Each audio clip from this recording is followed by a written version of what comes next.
Buenas tardes a todos. Bienvenidos a la última sesión de nuestro seminario de Filosofía Política Filópolis, que organiza la Escuela de Filosofía del Ateneo con la colaboración de la Universidad Católica de Valencia. Saludo aquí a los profesores José Alfredo Peris y Ginés Marco, además decano de la Facultad de Filosofía. Doy las gracias a todas estas instituciones, así como al Centro de Profesores que convalida este curso para los profesores de enseñanza secundaria. Por fortuna, entre todo lo que está pasando, hemos podido recuperar esta sesión para nuestro curso, de tal manera que lo cerramos ahora. Nuestro curso de Filópolis es el curso más antiguo de la Escuela de Filosofía, esta es la 5ª edición. Agradezco expresamente a la Universidad Católica que nos ayudara a su continuación, y está dedicado fundamentalmente al análisis de la filosofía política. Desde hace años, con la particularidad de que tratamos de que los ponentes sean personas que están escribiendo en estos momentos su tesis doctoral o la acaban de publicar, jóvenes investigadores, por tanto, en el espectro de la filosofía política, que tienen aquí una plataforma para dar a conocer qué es lo que están haciendo y ayudarnos a pensar a todos. Me agrada mucho presentar esta tarde a Juan Agustín Blasco, por él y por el tema que ha escogido, puesto que la relación del judaísmo con la filosofía política es uno de los temas que una y otra vez se nos ponen delante. Yo escribí personalmente mi tesis doctoral sobre Leo Strauss y no he podido, después de muchos años, dilucidar todavía hasta qué punto el judaísmo y la filosofía política forman una especie de continuo muy difícil de separar. En el caso de esta tarde, la figura que Agustín Blasco nos va a presentar es la de Leo Baeck, una figura que quizá no tenga el alcance metafísico que pudiera tener un Levinas, o las implicaciones para la filosofía política en un sentido científico o académico como Hannah Arendt o Leo Strauss. Pero sin duda Baeck representa una cercanía mucho más clara con, utilizando el título de su libro, el propio Agustín Blasco ha traducido, Este pueblo Israel, una cercanía con este pueblo Israel. La figura de Leo Baeck está asociada a la experiencia de la Shoah, del Holocausto, a la salvación de muchos de sus compatriotas, de muchos judíos, a la experiencia misma de lo que fue el Holocausto, y seguramente que con la exposición de Agustín tendremos una discusión profunda. Yo adelanto que algunos de los temas de esa discusión tendrán que ver naturalmente con lo que significa este pueblo Israel, que es seguramente el título más claro que Leo Baeck nos ha dejado.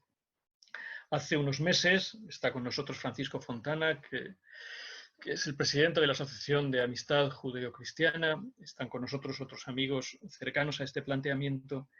Recuerdo que cenamos con el embajador de Israel en España y dijo una cosa en la que yo no he dejado de pensar desde el momento.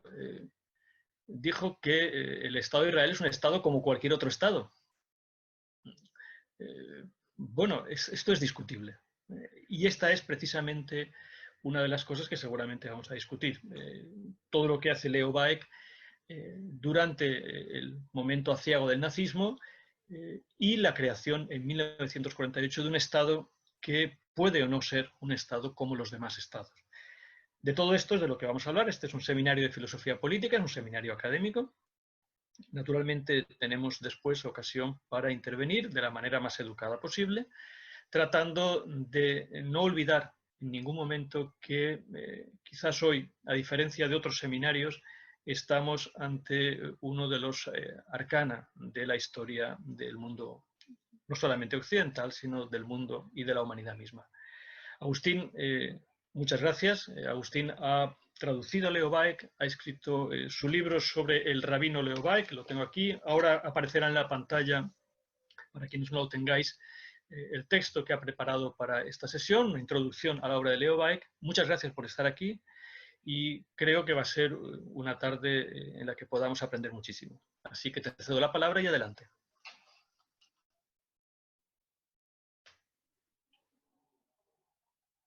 Buenas tardes a todos. Me parece, voy a poner el texto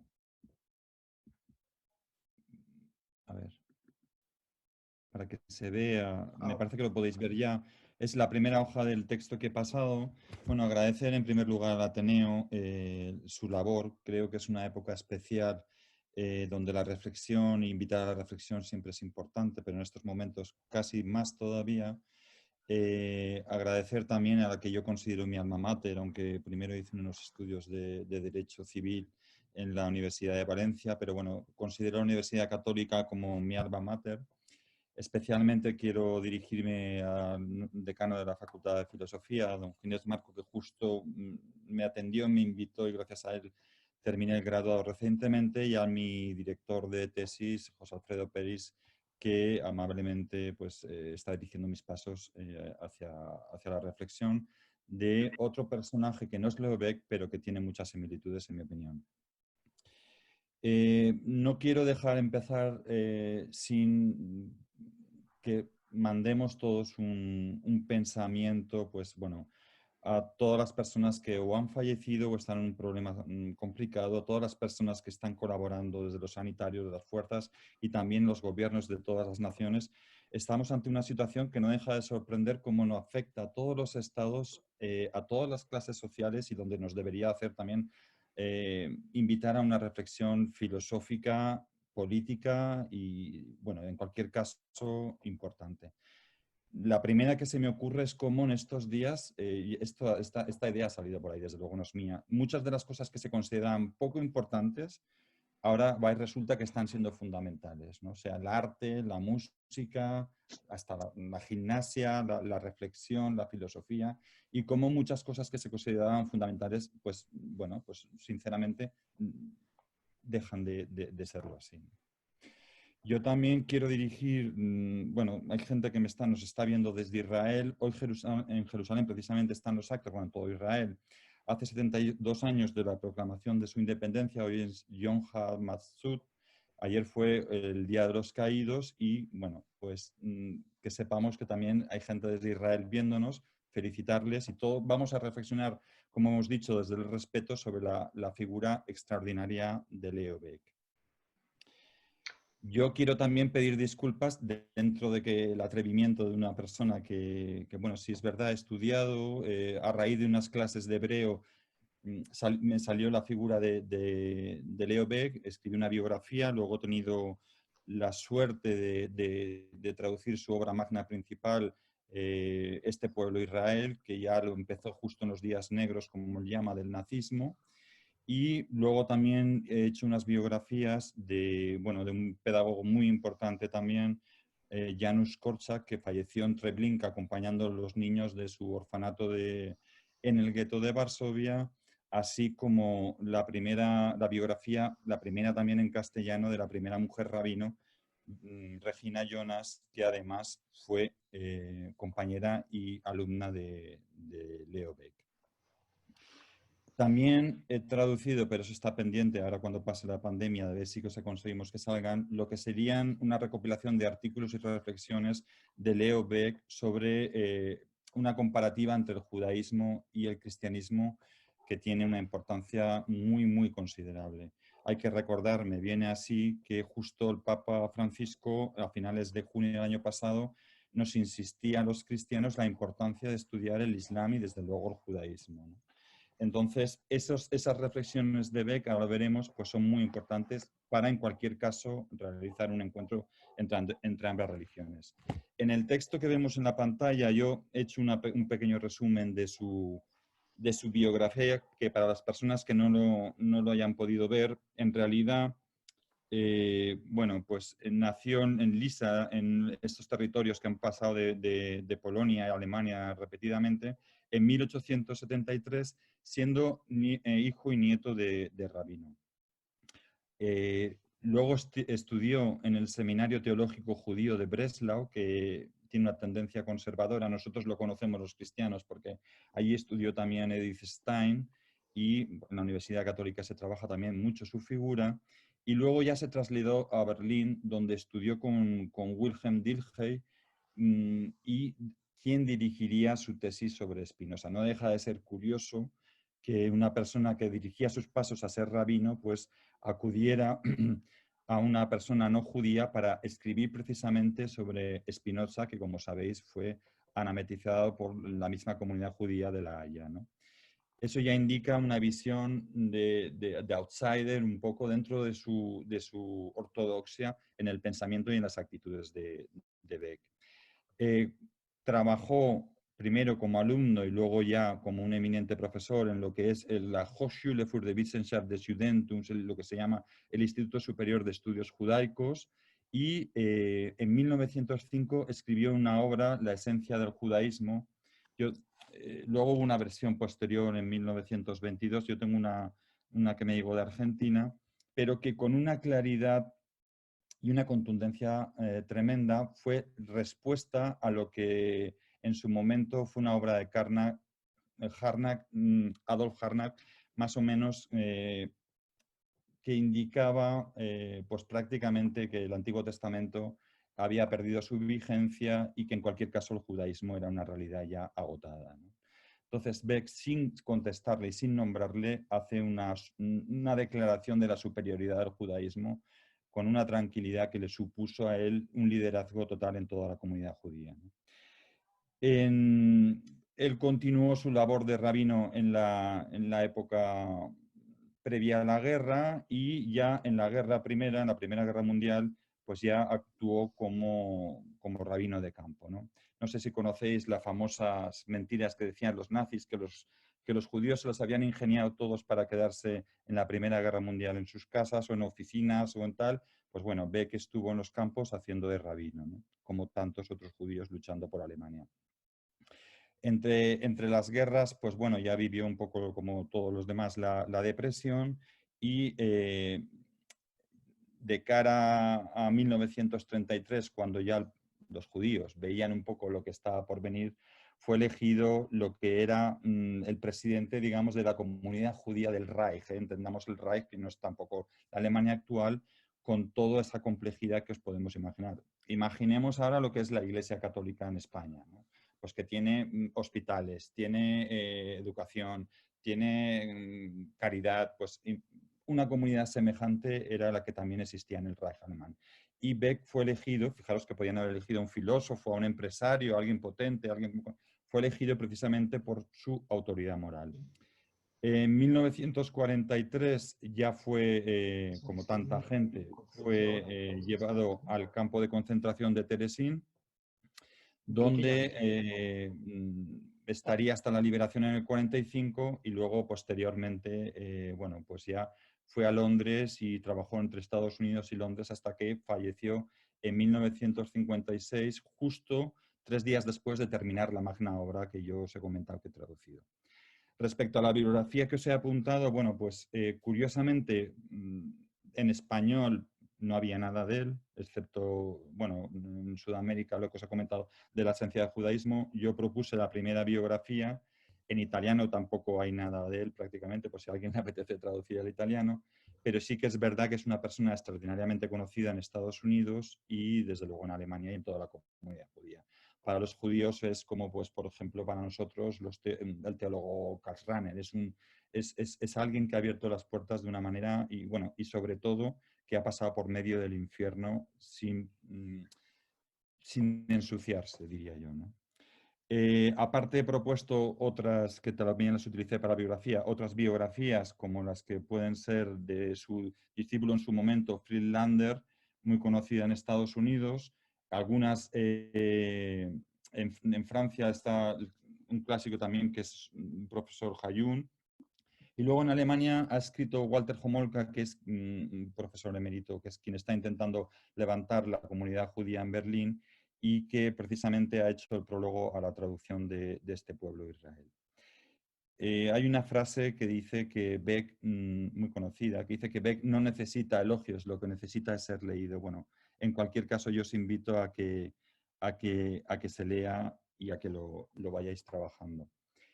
Cuando hablé por primera vez con Antonio Lastra, me acuerdo que me comentó, es que no sé dónde situar a Beck. Y es verdad, porque ciertamente, como él ha comentado, en ese mare magnum que ahora hablaremos, de tantos filósofos y tantos pensadores extraordinarios, ¿no? Judíos de aquella época, pues Beck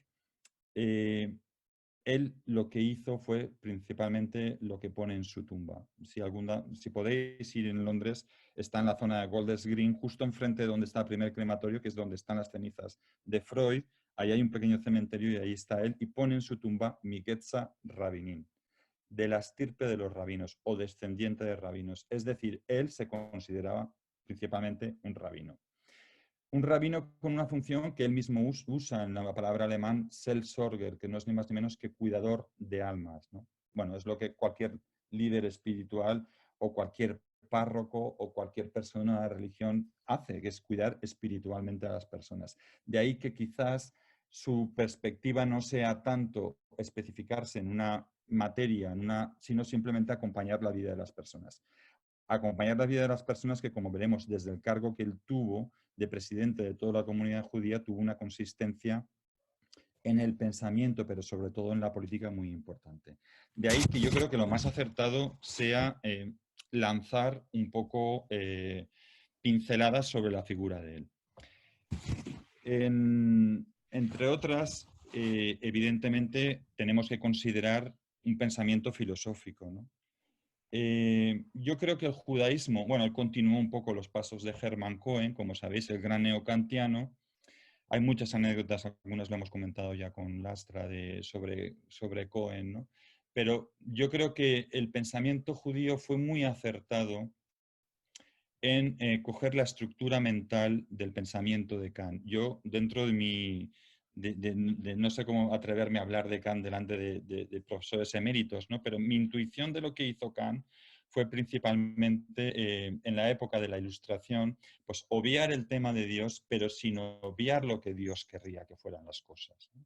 Es como, vamos a hacer como que todo sea perfecto de cara a Dios, pero sin necesidad de nombrarlo, porque es lo que la época pedía. Yo creo recordar que quería morirse Kant hablando de Dios o dando gracias a Dios y al final, bueno, pues sus últimas palabras fueron qué vino estupendo acabo de tomar. Pero en cualquier caso, su idea, su concepción moral de categórica, en realidad lo que viene a decir es tenemos que hacer lo que tenemos que hacer. Y sinceramente esa es la estructura que cogió el pensamiento judío. Porque el pensamiento judío no podemos olvidar, por lo que hablabas, Antonio, de que es una realidad filosófica, política así, es que su esencia es legisladora. Entonces, en realidad lo que está haciendo es estableciendo una moral. Y desde el primer momento una moral que tiene connotaciones obviamente individuales, pero también connotaciones sociales. De ahí que una de las principales aportaciones o confrontaciones que hizo Beck, por ejemplo, entre el judaísmo y el cristianismo, es la diferenciación entre lo que él consideraba, siempre con una elegancia extraordinaria, que hace que ningún cristiano se pueda molestar leyéndolo, al contrario, que se sienta sacudido, es que contrapone lo que él llama una religión romántica, ¿no? Casi, bueno, pues sacramental, donde hay alguien, que nadie se moleste, ¿eh? Pero bueno, es así, que donde hay alguien que gana frutos para otros, ¿no? Esto a nosotros, frente a lo que es la religión clásica de una acción moral, de un camino y de una misión que cada sujeto debe realizar cada día. De ahí que esa estructura moral pues, sea la base del pensamiento de Beck, ¿vale? Ahí en los textos está perfectamente expuesto. Hay uno que ni siquiera está puesto, pero creo que hay una frase que lo defiende, ¿no? Y lo define completamente. Solo la acción moral nos sitúa ante Dios. Esto hace falta oírlo 5 o 6 veces, ¿no?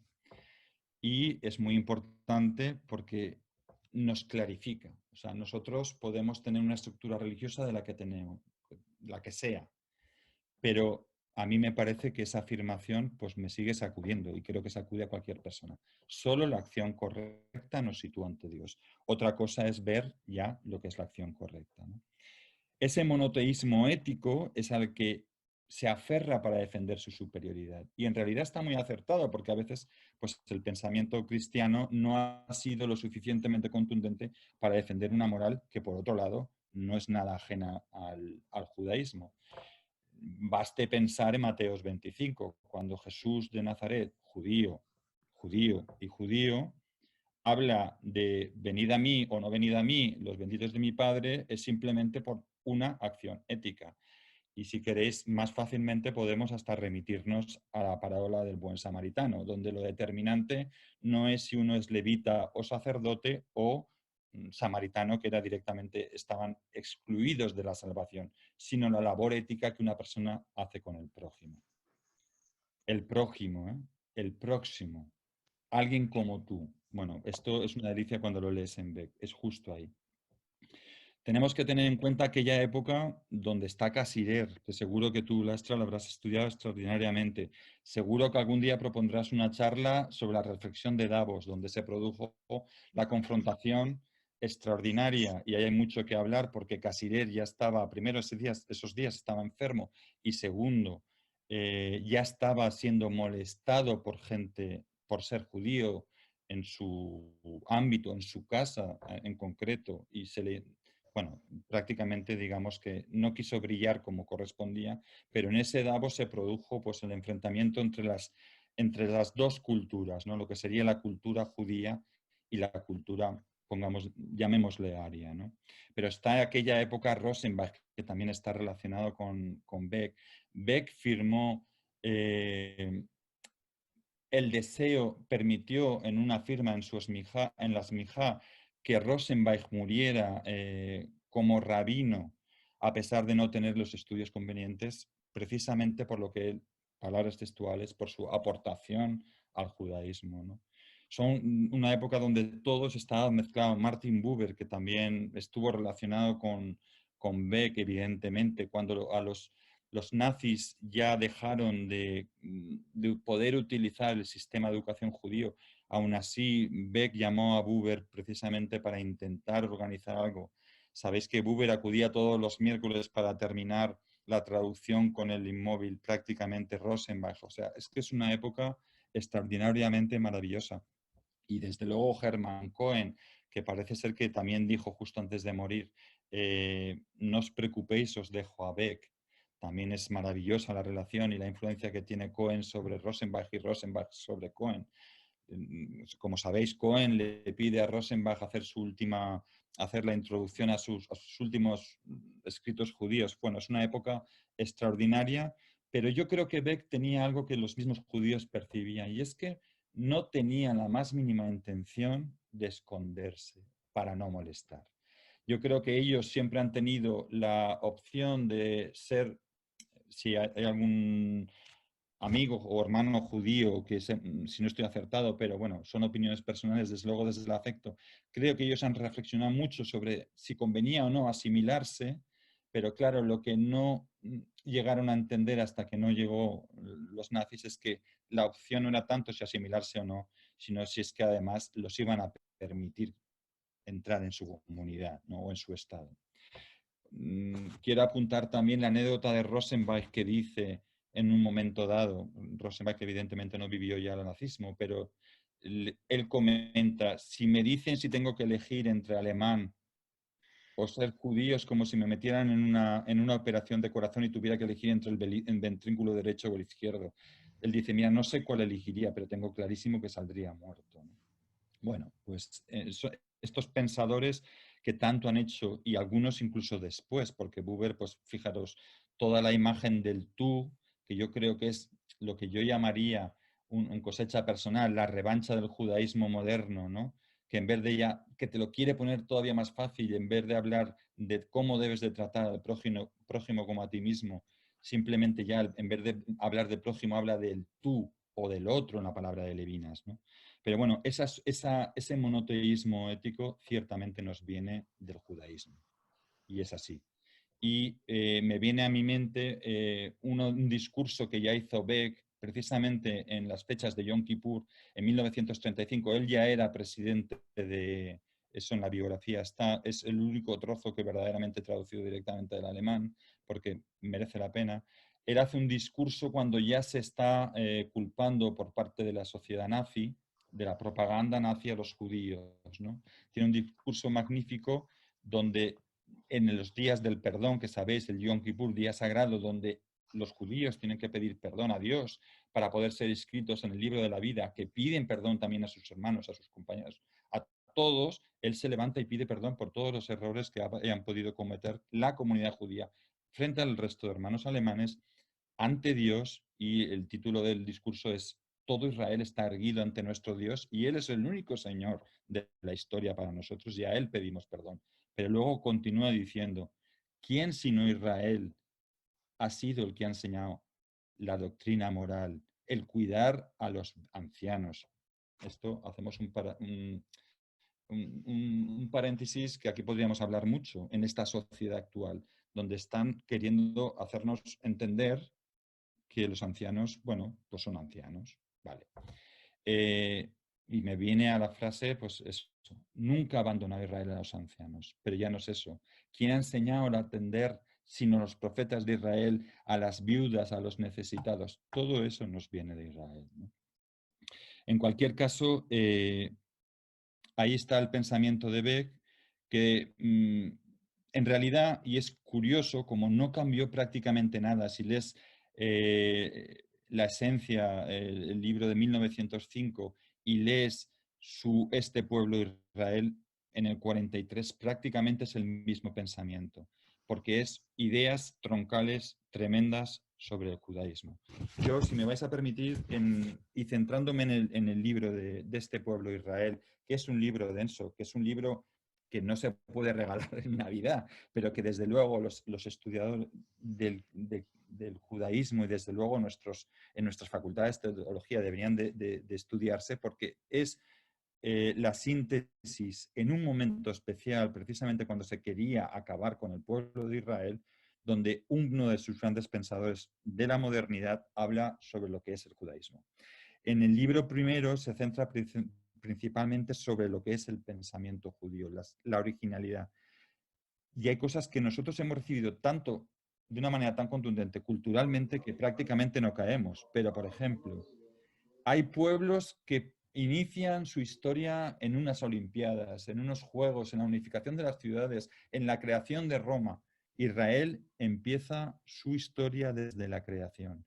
Ya el espíritu judío tiene una pretensión de captar toda la realidad antropológica, histórica y completarla. Es un pueblo, es una historia donde evidentemente en las primeras líneas habla de la relación del hombre con Dios, ¿vale? Y ni más ni menos de la realidad de Dios del hombre como servidor de Dios. Hay una expresión en hebreo que a veces los cristianos desconocemos, hinei, aquí estoy, que es la famosa aquí estoy de cuando Dios llama a cualquiera de los siervos. Es lo que nosotros hemos traducido, he aquí la esclava del Señor. El mismo disposición de ánimo. Somos servidores de Dios. Ese es nuestro sentido. Ese es el sentido de la vida. La vida como camino, la vida como peregrinación, la historia como una realidad salvífica lineal que adquiere sentido precisamente en una misión. Fijaros, eso es una cosa que Beck trabaja mucho. Nosotros, estos son conceptos que los cristianos hemos recuperado a raíz del Concilio Vaticano II en el 60 y pico, pero esto en el libro de Beck lo ves. Ellos entienden que todo el misterio, ahora hablaremos más concretamente, ¿no? Todo el misterio de Dios no es tan importante el misterio, porque eso concluye en un mandato. El mandato es la misión. ¿Cuál es la misión? La misión no es ni más ni menos que manifestar la voluntad de Dios por medio de las acciones éticas. Antropológicamente eso es interesantísimo porque es que les conduce a la libertad. Al fin y al cabo, ¿qué significa la Pascua? La Pascua significa que estamos hechos para ser libres. Somos libres precisamente para hacer lo que Dios quiere, para entregar nuestra voluntad a la voluntad de Dios. Eso es lo que significa el reino de Dios. Beck tiene un pensamiento original en ciertas cosas que me parecen brillantísimas, pero que él llama polaridades. Las polaridades serían como contrapuestos que adquieren un sentido o en una realidad antropológica o desde luego en una realidad teológica hablando de Dios. Por ejemplo, Beck habla de cómo Dios o la historia pretende el universalismo, pero desde el particularismo. O sea, la elección del pueblo de Israel hace que sean llamados todos los pueblos. Basta ir, bueno, a Jerusalén. Yo estuve en Navidad pasados y evidentemente en Jerusalén confluyen todos los pueblos. Otra de las polaridades de las que habla, cómo precisamente los mandatos de Dios o sometiéndote a los mandatos de Dios, eres libre. O sea, precisamente los mandatos de Dios están para que tú puedas ser libre. Son ideas básicas del judaísmo, pero expresadas de una manera fresca. Hay otra realidad que quizás tampoco caemos mucho, pero es la frase, bueno, el concepto de Toldot. La historia que, como he hablado antes, como unidad, pero de generación en generación. Cómo cada generación, cada momento se tiene que reinterpretar y tiene que cumplirse con la obligación ética para poder manifestar la verdadera veneración o la verdadera alabanza que Dios quiere, que no es ni más ni menos que la acción ética. Ese sentido de tarea inacabada para siempre, esa realidad es la que yo creo que hizo, que es lo que a mí me sorprende, que, por ejemplo, Beck, pero bueno, como tantos otros, pudiera pasar por medio del infierno sin perder la cabeza. ¿Vale? Es una de las cosas que a mí me hizo, yo este hombre lo tengo que estudiar, porque no puedo entender cómo no perdió literalmente la cabeza defendiendo la existencia de un Dios que tiene un pacto con Israel cuando están directamente aniquilándolos, ¿no? En el libro segundo, que ya escribe, en la parte segunda del libro de este pueblo Israel, la existencia, cómo existir el pueblo de Israel, habla ya sobre una interpretación de la historia que no me voy a alargar, pero sí que creo que es interesante que los cristianos lo leamos, primero por la interpretación temporal y también para que nosotros, por ejemplo, como españoles, entendamos lo que ellos han vivido con la expulsión, que precisamente hace años, también hace poco, y bueno, muchísimas cosas. El tratamiento que se da a Spinoza. He de deciros, para que tengamos una idea de su pensamiento, que a los nazis les dedica un párrafo de todo su libro. O sea, es algo así como decir, bueno, esto pasó, pero no hubo contundencia ninguna en la verdad, en la bondad. Yo quiero resaltar también de él algo que por otro lado es muy judío. El verbo en hebreo, enseñar y aprender, en realidad es el mismo verbo, simplemente cambiando la partícula, si es de dentro a fuera, de fuera a dentro. Entonces, sinceramente, tienen una conciencia muy importante, y eso mis profesores de la Universidad Católica, yo también sé que lo viven, de cómo lo que se tiene que hacer es continuar en una cadena. Tú aprendes para enseñar y enseñas para que aprendan otras personas para que enseñen. Se produce esa canalización de la sabiduría, ¿no? De hecho, hay una anécdota que cuentan que precisamente, que Beck además era un señor, pero tremendo, o sea, que no perdía los papeles nunca.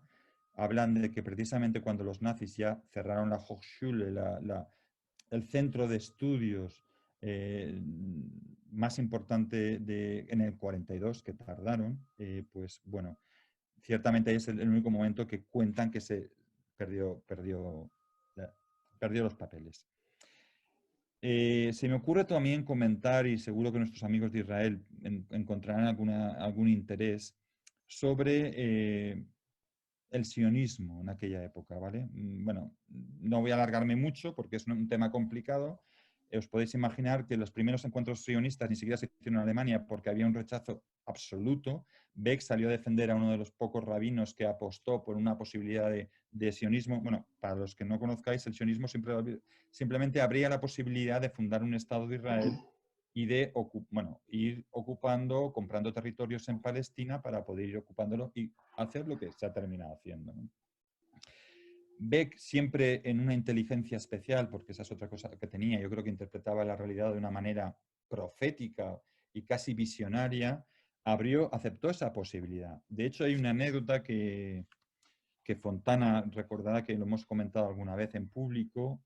Se cuenta que cuando él estaba en el campo de Teresín enterrando a gente como rabino, que recomiendo la visita a Teresín, son 50 kilómetros de Praga y merece la pena, se cuenta que justo enterró a la hija de Theodor Herzl, el fundador del sionismo. De hecho, Herzl está enterrado en el Monte Scopus, justo al lado del Museo del Holocausto en Jerusalén, él comentó, si hubiéramos hecho caso a esta persona, no estaríamos hoy aquí en los campos, ¿no? Él fue a Israel antes del horror nazi, aún fue con su mujer, luego ya falleció, y luego volvió a algún kibutz y estuvo vinculado siempre a Israel. Y siempre lo aceptó como una posibilidad.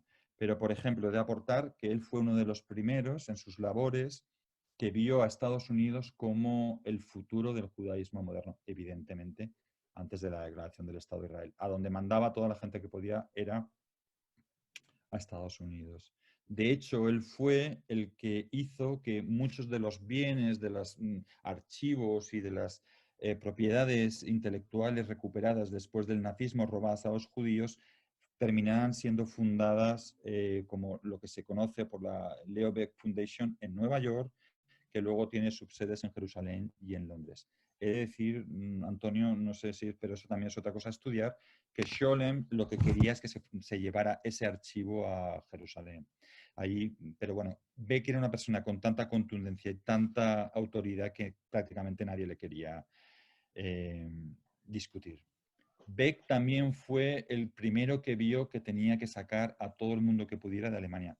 Como sabéis, los nazis les dieron tiempo. O sea, así como en Hungría o en otros sitios, como ya estaba más avanzada la guerra o ya estaba empezando a caer el frente del este, pues bueno, a ellos les permitieron. Y detrás de, yo no sé, podría decir, la cantidad de miles de vidas salvadas por Beck, precisamente con los Kindertransport y otras muchas cosas, sus gestiones, porque claro, detrás de una organización tan potente, vigilada por los nazis, que tenían también, incluso para que nos hagamos una idea, ellos estaban obligados a vender las estrellas de David, porque como sabéis, los mismos nazis utilizaban las instituciones judías para su propia labor. En fin, pues detrás de todo estaba la cabeza de Beck intentando salvar cuanto más gente. He de deciros que él, como tantos otros, fue invitado precisamente por el Hebrew Union College en Estados Unidos a abandonar Alemania y él intentó sacar a todo el mundo, pero él dijo que no se iba de ahí hasta que quedara un solo alemán. Yo quiero resaltar también una cosa que como, bueno, en la relación judeo-cristiana creo que es importante. Sabéis que a los cristianos o al Vaticano o a Roma, como queramos decir, en aquel momento se criticó mucho el acuerdo de concordato con Hitler. Resulta muy difícil volver atrás en la historia en un momento donde estaba el nazismo o los fascismos y los comunismos y sinceramente imagino que Roma diría es que no sé cuál de los dos es peor, ¿no? Pero como sabéis se llegó a un concordato y he de deciros que Beck tiene unos textos diciendo qué acertado estuvo eso. Nosotros estuvimos a punto, lo teníamos preparado, pero claro, luego ya los nazis se radicalizaron. ¿Por qué? Porque precisamente, y esto muchas veces es desconocido, fueron las redes cristianas de abastecimiento que todavía, y gracias al concordato, podían hacer de ayudas y de correos, los que terminaban recibiendo las listas de manos de Beck. Estoy pensando en Gertrude Luckner, que es una alemana que Caritas Alemania ha hecho un título, es justa entre las naciones, salvó a mucha gente, recogía los listados para que los cristianos pudiéramos llevar todavía comida a cuando ya los alemanes no podían ni moverse. Bueno, todo esto a raíz, como sabéis, de las bárbaras leyes de Nuremberg, que son una recopilación de leyes hechas en varios años, un año desde el 34 me parece hacia adelante, ¿no? Algunas tan absurdas como que tenían que los judíos ponerse todas las mujeres de nombre entre medio Esther y los hombres Isaac, o que no podían ir por, bueno, algo que verdaderamente desgastaba precisamente la superioridad o por lo menos la pretensión de honestidad y de dignidad humana que el monoteísmo ético que el judaísmo representa molestaba, porque verdaderamente esa es un poco la palabra. Yo también creo que tenemos que pensar en la labor internacional que él dirigió, porque, por ejemplo, estaba evidentemente en contacto con Inglaterra, estaba en Estados Unidos, también intentó irse hacia Sudamérica, o sea que su labor política ciertamente manejó muchas realidades. No quiero ni contaros la cantidad de veces que se presentó él intentando sacar gente desde los cuarteles de la Gestapo. él mismo fue arrestado varias ocasiones. Una de ellas fue arrestado precisamente después de leer el discurso que os he comentado, donde prácticamente él, en nombre de Israel, decía: Israel solo reconoce un Señor de la historia. Y a ese Señor es al que pedimos perdón por las fallos que hayamos podido hacer.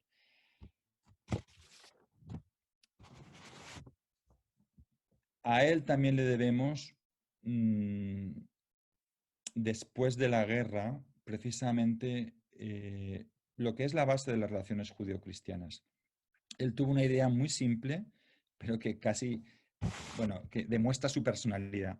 ¿Cómo puede ser que un pueblo, Alemania, que, bueno, con independencia de su influencia luterana, algunas frases muy desacertadas de Lutero sobre los judíos, ¿no?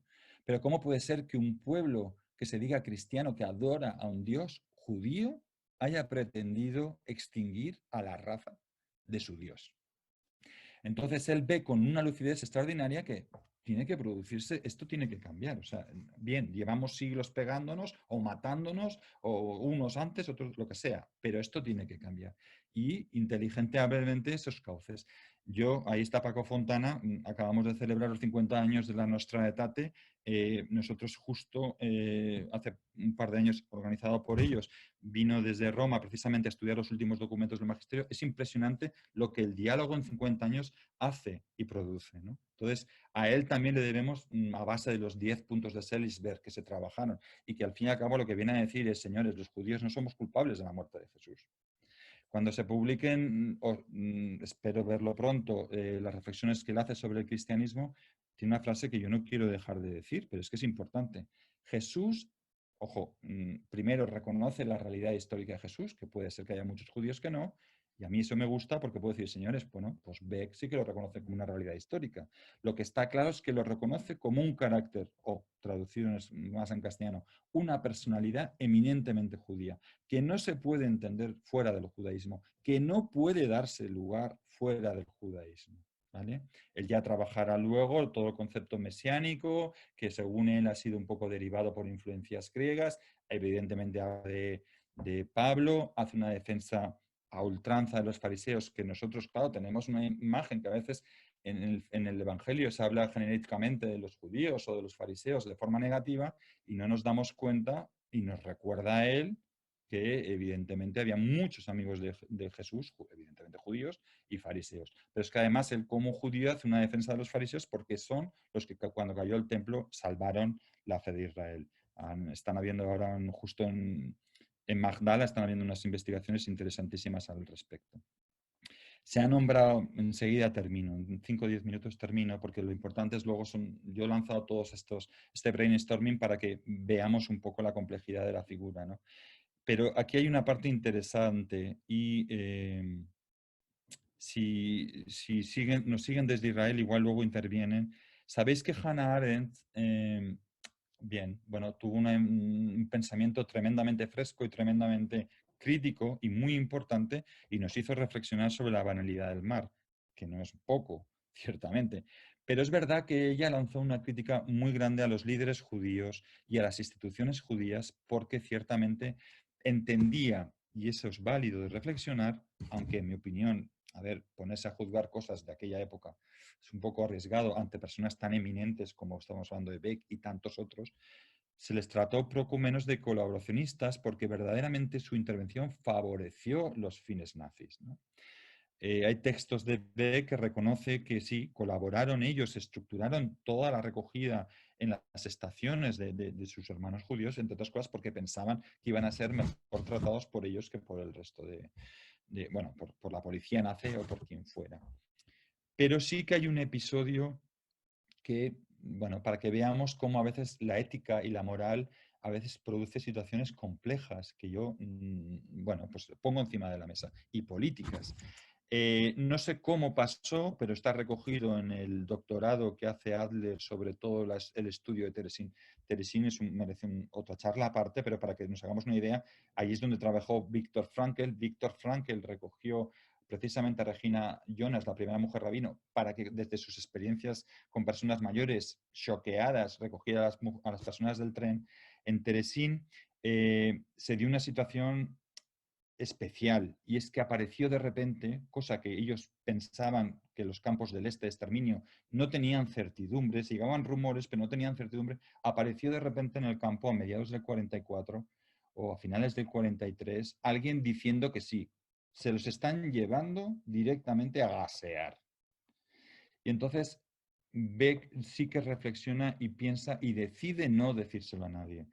Bueno, no decírselo a nadie, imagino que eso diría a sus colaboradores más cercanos, pero desde luego no compartirlo con el resto del gueto, entre otras cosas porque, y esa es su razón, no iba a conseguir nada más que aumentar el sufrimiento. Hay unas líneas hermosísimas de la extrema dignidad del pueblo de Israel que ya él dice que vio en Berlín despidiéndose unos familiares a otros, como pasaban también en el gueto de Terezín cuando se los llevaban hacia Auschwitz, ¿no? Claro, aquí tenemos que reflexionar, gueto significa muchas cosas, pero es que cuando estás con tus familiares, Beck, su mujer se había fallecido y su hija la habían mandado a Londres, pero imaginaros vivir lo que se vive con tu padre, con tu, bueno, hay escritos, están los escritos de Levi, están, en fin, las barbaridades no quiero tampoco profundizar al respecto. Pero es una crítica que creo que dentro de la unánime consideración de Beck es importante. Beck, para que tengamos una idea, cuando vino la liberación, se quedó, cuando llegaron los rusos, primero entró la Cruz Roja, luego ya entraron los rusos, se quedó cuidando a todos los enfermos militares, rusos, tal, hasta que verdaderamente se curaron todos pues, un par de meses después y luego ya se fue con su hija a Londres y luego fue invitado pues, bueno, al Congreso de los Estados Unidos. Se le llamó para ponderar, fijaros qué intervención política también, eso yo no lo he estudiado mucho, pero toda la compensación que tuvo que hacer la República Federal de Alemania a la comunidad judía internacional, se le llamó a él también para intervenir para, bueno, imaginaos la complejidad del asunto. Se le llamó a Alemania, también fue el primer rabino que pisó de nuevo a Alemania, insistió en la extraordinaria importancia de que debía de perdonarse y por una razón muy simple, yo creo que Beck, precisamente por lo que he estado diciendo, su principal sufrimiento fue ver la degradación lógica, inevitable y tremenda a la que se llevó a su pueblo precisamente, pues evidentemente en el campo. O sea, si una chica judía se prostituía para llevar un poquito de pan a su anciana madre, pues, ¿qué vamos a decir? No todos podemos ser extremadamente heroicos, ¿no? Pero sí que ahí entiendes cómo, bueno, esa frase que a nosotros los cristianos también nos suena, ojo, que lo malo no es cuando te quitan la vida física, es más preocupante si te producen una degradación moral, ¿no?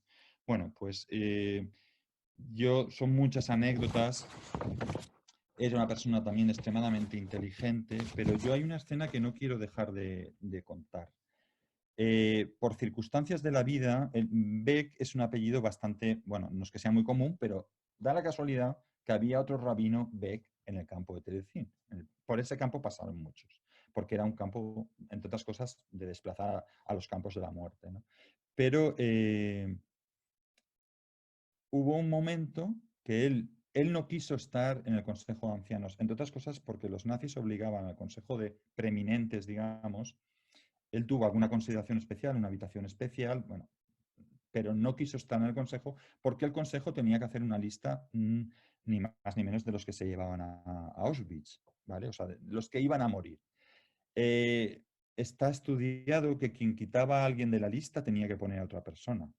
Está también estudiado y corroborado que hay una sobrina de Beck que pasó y él no la quitó, por una razón muy simple, porque él no quería abrogarse el derecho sobre la vida y la muerte. Esto merece un estudio aparte, o sea, esto merece una consideración extraordinaria. Se me ocurre a mí también el estudio de Korczak con sus niños, como a nadie, ningún judío se le ocurrió nunca pensar en matar a sus padres en el gueto porque no sabía si iba a volver a poder llevarles comida o a los niños. O sea, la consideración de la vida es una cosa que extraordinaria en esas circunstancias. Pues bueno, llega un momento que él va a las oficinas principales y no tiene más situación que se encuentra de morros literalmente en la misma habitación con Eichmann. Eichmann es el que, bueno, fue uno de los que estiró o propuso o llevó, bueno, de los principales que lanzó la solución final. Beck lo conocía de Berlín, estuvo detrás de toda la organización de Kristallnacht en Austria, en Viena. Obviamente todo Kristallnacht, sabéis que está estudiado también, que fue un montaje de los nazis para tener una excusa para hacer todo lo que se hizo, ¿no? Se encuentran y tienen una conversación directa. O sea, en la misma habitación, una habitación pequeña, está en el campo cuando se va, se puede visitar. En ese momento, Eichmann le dice, uy, señor Beck, pensaba que estaba muerto. Claro, la inteligencia alemana había visto un rabino. Y él le dice, pues está usted confundido y probablemente gracias a eso sigo vivo. Pero él va directo al umbral de la puerta, aquel, el Eichmann, se aparta, Beck va a su habitación, le da a su compañero de habitación los anillos de su esposa y de él, porque pensaba que directamente iban a venir a por él, bueno, y por lo que sea, estaba acabando ya la guerra y Eichmann no fue a por él a matar. El campo de Terezín merece también otra historia aparte y también una reflexión que yo quiero hacer. Hay una película, sale Beck, hay mucha historia. Merece la pena porque la actividad cultural que hubo en ese campo era superior a la Viena, evidentemente, nazi o a Berlín, ¿no? O sea, imaginaros, era un campo donde precisamente iban los preeminentes, los cultos, la gente extraordinaria de Alemania, todo el Reich, iban llevados ahí. Se vendió de cara a la comunidad internacional como que era, y de hecho la película tiene ese título, Hitler regala a una ciudad a los judíos, ¿no? Y de hecho se hizo una película que permitió que muchos no fueran asesinados tan pronto porque se las ingeniaban, hay que hacer este decorado, este tal. En la película salen algunas escenas incluso de la ópera Brundívar que se hizo, interpretada por niños, muchos de los cuales iban a ser luego asesinados, ¿no? Tenía que venir una comisión internacional de la Cruz Roja que producía una esperanza importante entre la gente. Bueno, por lo que hablamos de también política internacional y cómo nuestras estructuras deben de funcionar, porque lo que pasó es que los nazis se llevaron a los representantes de la Cruz Roja de fiesta anterior en Praga y cuando llegaron, pues vieron la calle principal que habían organizado con 4 flores y no se les ocurrió investigar el verdadero error que había detrás, ¿no? Y bueno, la figura de Beck da gusto leerla. Entonces, bueno, yo invito a que, evidentemente, es hacer propaganda de mis propios libros, pero es que la biografía creo que es interesante. Refleja un poco lo que es el Pulitzer de Days of Sorrow and Pain, que es una explicación sobre todo lo que se ha pasado en esos días. Y yo sí que decir que a mí esto me ha aportado, y por eso yo creo que lo hago, ¿no? O sea, sinceramente, ahora tenemos esta situación especial de la pandemia, pero cuando yo estudio a estas personas y he escrito que a veces es tremendamente difícil, imaginaos, pues, bueno, pues los asesinatos de ancianos o de niños. Lo que sí que es verdad es que a mí me ha inspirado como en el sentido de si estas personas han sido capaces de mantener la dignidad, la honestidad y desde luego, si hablamos en términos teológicos, la fe, la manifestación de la fe, de la acción moral, de la dignidad de cada ser humano, porque al fin y al cabo el judaísmo es que la elección del pueblo de Israel no le da privilegios, lo que le da es la obligación de dar ese testimonio de que todos tenemos una dignidad, de que la vida es sagrada, todas estas cosas que nos han llegado por herencia, que vienen de Israel, como dice la frase, la salvación viene de Israel. Pues bueno, en realidad lo que me ha hecho pensar es que si ellos han pasado eso, nosotros estamos obligados a nuestra vida diaria mantener ese grado de lucidez. No sé si me he alargado mucho, pero son las 8 y desde luego lo que abre la puerta es a muchas intervenciones. Muchísimas gracias y espero que haya sido de interés. Muy bien, muchas gracias, Agustín. No sé muy bien cuál es el modo de aplaudir en estos casos o de manifestar nuestro agrado, pero vaya mi agradecimiento por todo lo que has dicho. Se abre ahora un turno de debate. Tenemos la posibilidad de intervenir los que en estos momentos hay. Veo que hay 63 personas conectadas a esta sesión. Si alguien quiere tomar la palabra, pues este es el momento de que lo haga. Tenemos un buen rato para empezar a para empezar a hablar. Si nadie quiere romper el hielo, yo desde luego sí que tengo algunas preguntas que hacer, pero esperamos. Esther, no sé si hay alguien que haya pedido la palabra antes de que yo no pueda ver. Por ahora no veo ninguna mano levantada. Bueno, bien, romperé el hielo.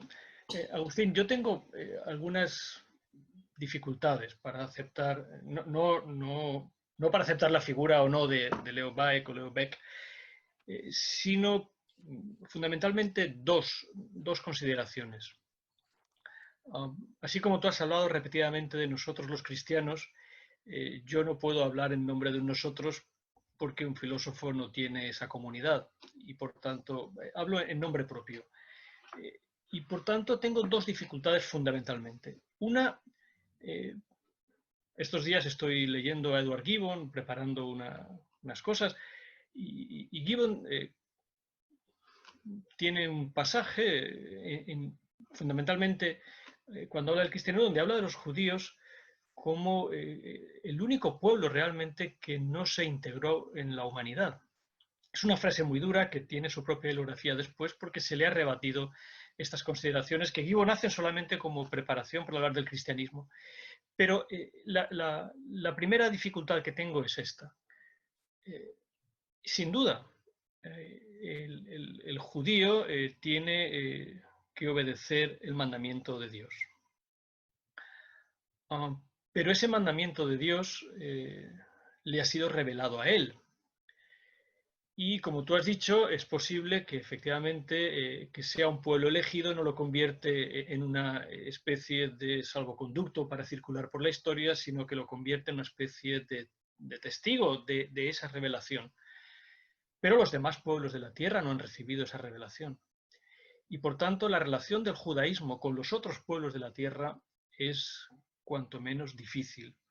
Genera un problema que también existe desde un punto de vista filosófico, en la medida en que para generar una comunidad hay que saber siempre quién tiene la autoridad, quién es el que manda y cuáles son las razones que tenemos para obedecer.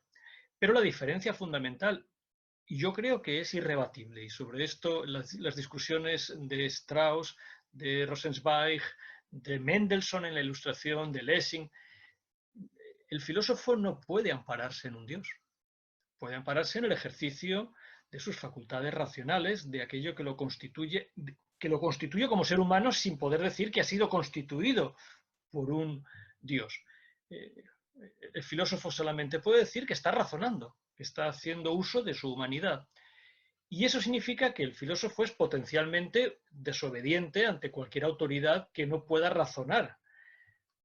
Pero el judío no está diciendo que está razonando, está diciendo que está obedeciendo. Hay un adagio bíblico: primero obedecemos y después preguntamos. Esta es una frase que Rosenzweig repetía muchas veces: primero obedecemos y después preguntamos. Esa no es la actitud socrática. La actitud socrática es la de cuestionar incluso el oráculo de Delfos. ¿Qué quiere decir el Dios? Y porque habla en enigma significa que no estoy dispuesto a obedecer en primer lugar, sino que lo que primero hago es preguntar. Pero la segunda dificultad, esta es la primera. Quiero decir que las reflexiones de Gibbon sobre la situación del pueblo judío en el marco del Imperio Romano se repiten allí donde el judaísmo ha ido transitando por la historia. Es muy interesante, muy interesante. Yo también recomiendo lo que has hecho, los dos libros. Es muy interesante el capítulo que Baeck dedica a Edom, a Roma, en este pueblo, Israel. Y lo es porque, curiosamente, está justo al lado de una palabra muy importante que discutimos el otro día cuando hablamos por teléfono, la palabra olam, que en hebreo significaría algo así como el todo, el mundo. Y ahí es donde estaba aquella anécdota extraordinaria, y poco a poco voy llegando a la segunda cuestión, salvo que alguien levante la mano inmediatamente, que es esta. La anécdota de Hermann Cohen, que me vas a permitir que diga para todos, cuando Hermann Cohen, que había sido la gran autoridad del judaísmo alemán, en la medida en que fundamentalmente no había dejado de ser un buen alemán. Había defendido a Alemania en la Primera Guerra Mundial frente a Francia. Consideraba que Alemania tenía razón en su lucha contra la decadencia de la civilización francesa. Esto le permitía mantener un diálogo con el Estado alemán sin dejar por eso de ser judío. Pero en un momento dado de su existencia, hacia el final de su vida, recibe la visita de un viejo rabino que va a verlo, le dice que ha leído toda su obra y le hace una pregunta. La pregunta es, bueno, profesor Cohen, ¿y dónde está el Boreolam? En su obra, ¿qué ha sido? ¿En qué ha quedado el Boreolam? Que en una traducción aproximada, mi hebreo es mucho menor que el tuyo, sería algo así, ¿dónde está el creador del mundo? ¿Qué ha hecho usted con Dios? Y ante esa pregunta terrible, Hermann Cohen solo pudo que llorar. No contestó. Sus lágrimas, que se pueden interpretar de muchas maneras, Pierre Bourdieu ha escrito un libro formidable que se llama Testigos del Futuro, que utiliza esta anécdota de Cohen para transitar por todo el pensamiento judío del siglo XX, es el reconocimiento de que en la filosofía Dios no existe. Eso es lo que reconoce la lágrima de Cohen frente al viejo rabino que le pregunta qué ha hecho usted con el creador del mundo. Así que la primera pregunta es, ¿qué ocurre entre el judaísmo y las demás naciones, teniendo en cuenta que buena parte de lo que tú has llamado en 2 o 3 ocasiones, en una de ellas titubeando la superioridad del judaísmo, el filósofo lo puede reclamar para sí sin necesidad de contar con un Dios. El filósofo puede decir que razona sobre todas las cosas y que por eso mismo puede detectar también la injusticia de un gobierno. Pero lo otro que te quiero preguntar, y por no hacerme muy largo, es lo que tampoco acabo de comprender, Agustín, y tengo muchos amigos en esta sala esta tarde, y muchos de ellos están aquí, y los puedo ver y me da mucha alegría esto. Estoy pensando en Paco Fontana, pero estoy pensando en mi amigo Peris, en mi amigo Ginés. ¿Cómo puede haber una amistad judeo-cristiana, Agustín? Tenemos pendiente en vuestra asociación una charla sobre la epístola a los romanos, pero ante figuras tan conciliadoras como Beck, porque creo que esto es lo que hace fundamentalmente, conciliar, pensemos en quienes han puesto la epístola a los romanos encima de la mesa de la historia, de tal manera que ya no se puede hacer mucho. Estoy pensando en la discusión tremenda que recorre 50 años de la historia europea entre Carl Schmitt y Jacob Taubes a propósito de Romanos 9:11. Uno lee Romanos 9:11 teniendo en cuenta la discusión entre el archijudío, como él mismo se llamaba, Jacob Taubes, y el archinazi de Carl Schmitt, y se pregunta cómo puede haber una amistad judeo-cristiana. Estas dos dificultades las planteo con el mayor de los respetos, porque hace muchísimo tiempo, desde que, como digo, escribí mi tesis sobre Leo Strauss, que considero que la única alternativa fundamental a la filosofía es el judaísmo.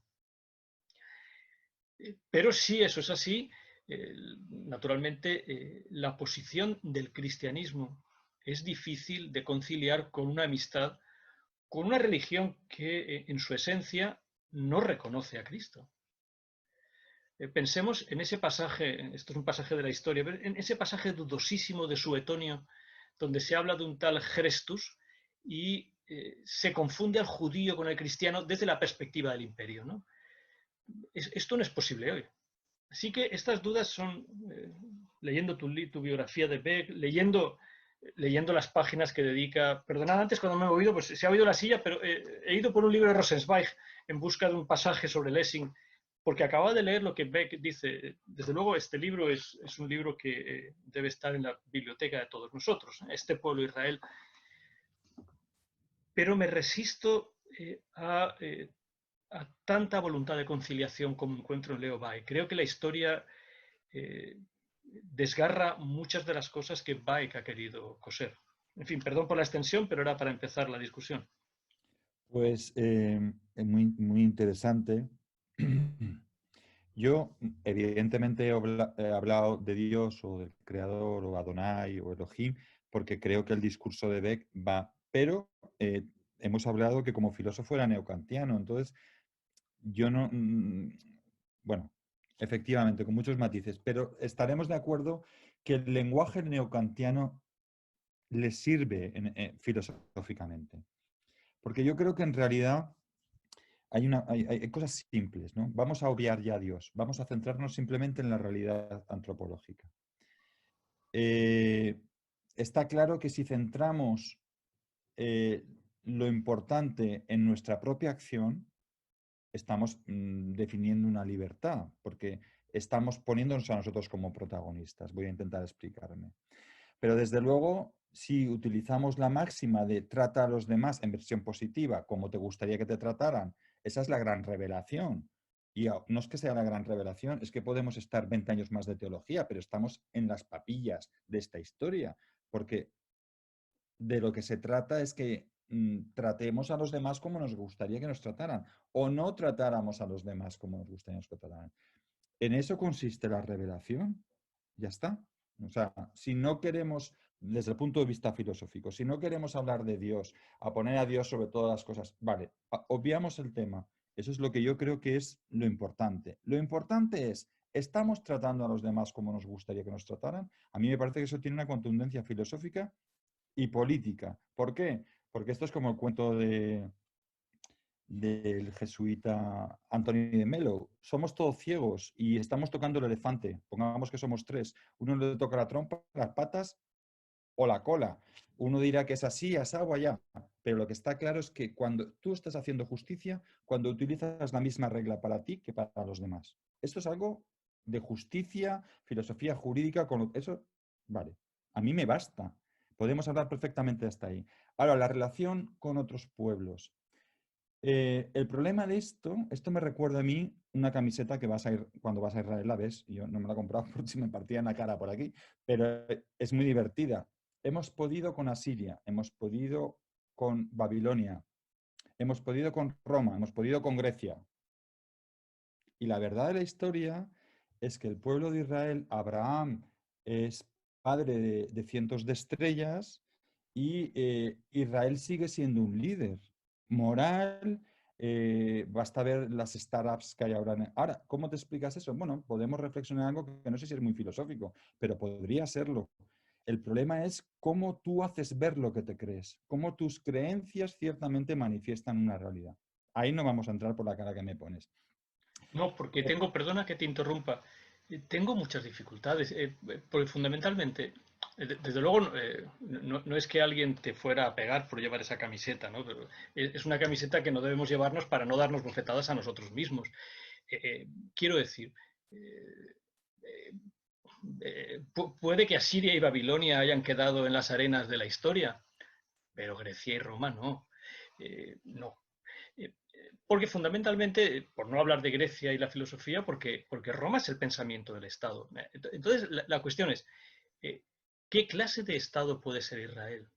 ¿Y en qué medida la creación del Estado de Israel es una especie de recusación misma de toda la historia de Israel? Acuérdate de la anécdota, por ponerte otra, de la anécdota cuando Jacob Taubes está en Jerusalén y va a la biblioteca de la Universidad Hebrea y pide la teoría de la Constitución de Carl Smith y no la encuentra y pregunta, bueno, pero ¿quién tiene este libro? Estamos en 1940 y poco antes de la Constitución.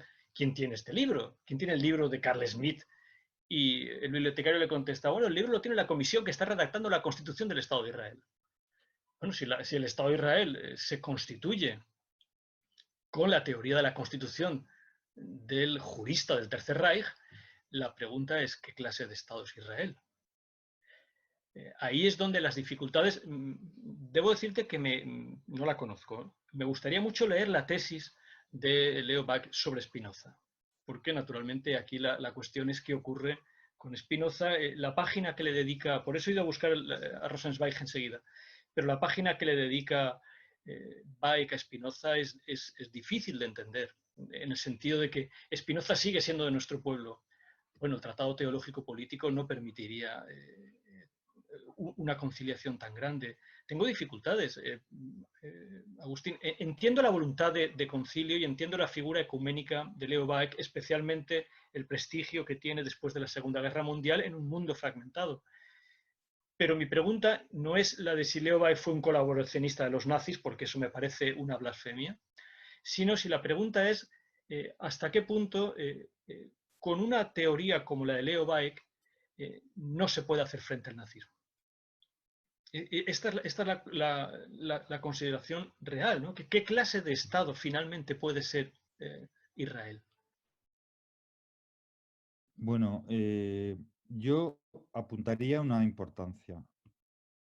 ¿Podríamos entender que Roma y Jerusalén y Grecia, Atenas y Jerusalén se pueden encontrar en, en lo ético? Yo diría que sí. Yo diría que sí.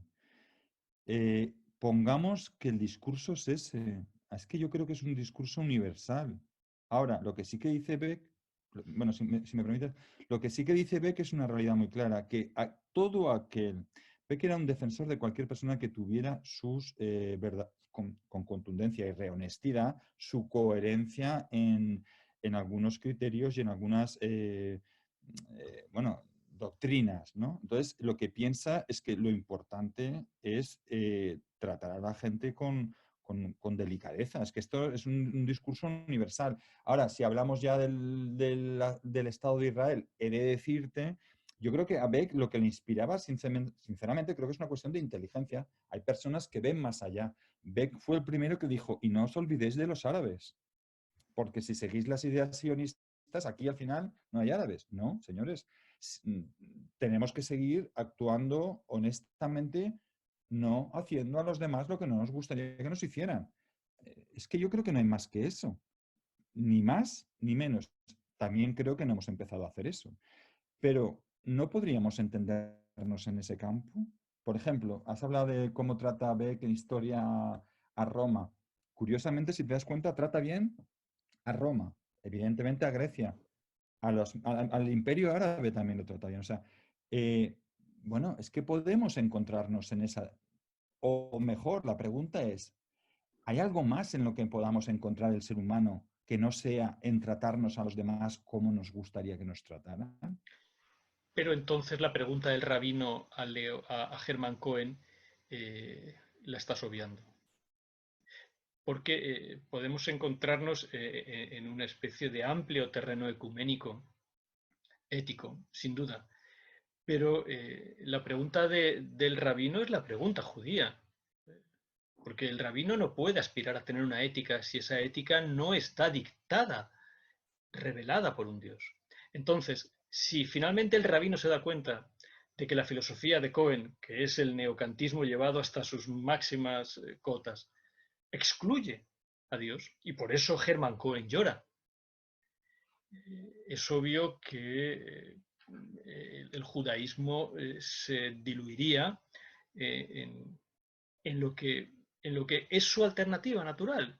Su natural en el sentido de la fisis griega. Su alternativa natural es que el ser humano es un hombre dotado de razón y que precisamente por estar dotado de razón naturalmente, pero no sobrenaturalmente, puede llegar a acuerdos. Pero Hermann Cohen llora porque sabe que la pregunta que le está haciendo el rabino judío tiene esta respuesta. Sí, con mi sistema, usted, señor rabino judío, es absolutamente incomprensible. No lo necesita usted, no necesito ningún rabino, porque sin salir de la facultad natural de la razón, yo puedo establecer un sistema de ética. Pensemos que por esos años, Walter Benjamin y Gershom Solem, que son muy jóvenes, están leyendo atentamente los tratados neocantianos de Hermann Cohen. Y de ahí salen dos posturas radicalmente distintas del judaísmo. Solem se marcha a Jerusalén, pero Benjamin se queda en el terreno secular. Y todo eso nace de la misma lectura de Cohen. Pero por eso te preguntaba, es que esa anécdota es tan poderosa que las lágrimas de Cohen dan para una hermenéutica infinita, porque no le contesta al rabino. Llora como si hubiera dejado a Dios. Esto es muy difícil de entender y en última Perdona. instancia lleva a qué es en estos, o sea, qué significa en estos momentos. Ese es el subtítulo del libro de Baek, ¿no? ¿Cuál es el significado de Israel? A mi modo de ver, Israel es la voluntad permanente de que Dios exista. Pero Hermann Cohen, como antes Spinoza, recuerda que Hermann Cohen ha escrito todo un tratado sobre por qué había que expulsar a Spinoza del judaísmo. Que curiosamente Baek rebate, dice, no, lo ha expulsado la congregación de Ámsterdam, pero los judíos no. habría que ver si la inscripción que hay en la estatua de Spinoza en el mercado de La Haya tiene razón y Spinoza forma parte del pueblo de Israel. Esto es difícil. Ten en cuenta que desde un punto de vista filosófico, Cohen puede llorar, pero Spinoza no lloró nunca. No habría llorado. Carlos, perdón. Perdona, Francisco Fontanares es el primero que ha pedido la palabra y luego José Alfredo Peris también. Muy Eso bien. es. Paco Fontana Un será, momento, ¿verdad? Paco. Ahora. Vale, ¿se oye? Fontana. Sí, adelante. Bien, lo primero de todo, felicitar a Juan Agustín. Decirte que tu dominio del judaísmo alemán siempre me sorprende y me maravilla. Conoces muy bien esa época de oro que fue la primera mitad del siglo XX. Y después a las dos cuestiones que ha planteado Antonio Lastra. ¿El pueblo de Israel es un pueblo normal o no? Pues no. Para mí no, y pienso que para ti tampoco. Es un pueblo especial. ¿Por qué es eso? En último extremo, pienso que tiene su fundamento teológico, la revelación del Sinaí, la elección de Abraham. En este sentido, se puede aceptar que es un pueblo especial, pero desde el punto de vista de un creyente, sea un creyente cristiano, el propio creyente judío, además. Para un escéptico o para un filósofo, esto naturalmente le plantea un gran problema. ¿Qué es el pueblo de Israel? ¿Qué es el que tú planteas? Y referente a tu segunda cuestión, si es posible una amistad judeocristiana, desde mi punto de vista la respuesta es muy simple. Jesús es judío, la primitiva comunidad cristiana de Jerusalén era una comunidad judeocristiana, etcétera, etcétera. ¿Que ha habido diferencias? Sí. ¿Que no reconocen a Jesús? Bien. Pero hay libertad. Tampoco los filósofos o los escépticos pueden reconocer a Jesús o el Islam, pero eso no impide que haya una aproximación, que tengamos deseos de conocer y deseos de tener una amistad, simplemente. Yo, si me permitís, Antonio, me gustaría añadir una cosa. Por más que estudiemos, siempre vamos a simplificar, porque es como si habláramos de los españoles, ¿no? Pero yo casi podría decir que yo conozco judíos que prácticamente uno piensa y dice, bueno, es que no sé si creen en Dios. O sea, me has puesto el ejemplo de Cohen, ¿no? Te comenté también otras lágrimas de Cohen que cuenta Beck, que precisamente a pesar de su racionalismo, lo invita a su casa. También es verdad que estaba ya mayor y tal, y probablemente cerca de su muerte, y al cantar las canciones del Shabbat se le salieron las lágrimas. Pero intentamos siempre, o pensamos que el judaísmo es una realidad, incluso con sus matices, pues no, puede ser, y yo creo que hay personas que piensan que Abraham probablemente sea una imagen figurada, que desde luego Moisés 3/4 de lo mismo, pero lo que está claro es lo que hay detrás. Podemos aceptar que hay personas que se consideren judías casi, diría yo, sin hablar de Dios, pero que se centren en una realidad absolutamente antropológica, moral y ética. Yo creo que Kant hizo algo parecido. Entonces, yo creo que ese es el punto de encuentro. Y yo creo que ahí Beck fue inteligente en centrarse en lo esencial. He de decir que precisamente por circunstancias se hubiera hecho el doctorado sobre Beck, pero luego, bueno, pues fui papá de nuevo, bendito sea Dios, y ahora mi doctorado lo voy a hacer sobre un personaje del cristianismo que también tiene una connotación parecida. Ni más ni menos que el padre Arrupe, que sabéis que centró su esencia en la importancia de la justicia o de la acción social y de la acción moral. De hecho, tiene un discurso muy interesante precisamente en un congreso eucarístico en Filadelfia en el 76 que empieza diciendo, señores, podemos pensar lo que sea de la Eucaristía, pero tenemos la gente que se nos está muriendo de hambre. Entonces, ¿y si las religiones pudiéramos hacer que coincidieran simplemente en hacer esa labor social que es ni más ni menos que ética?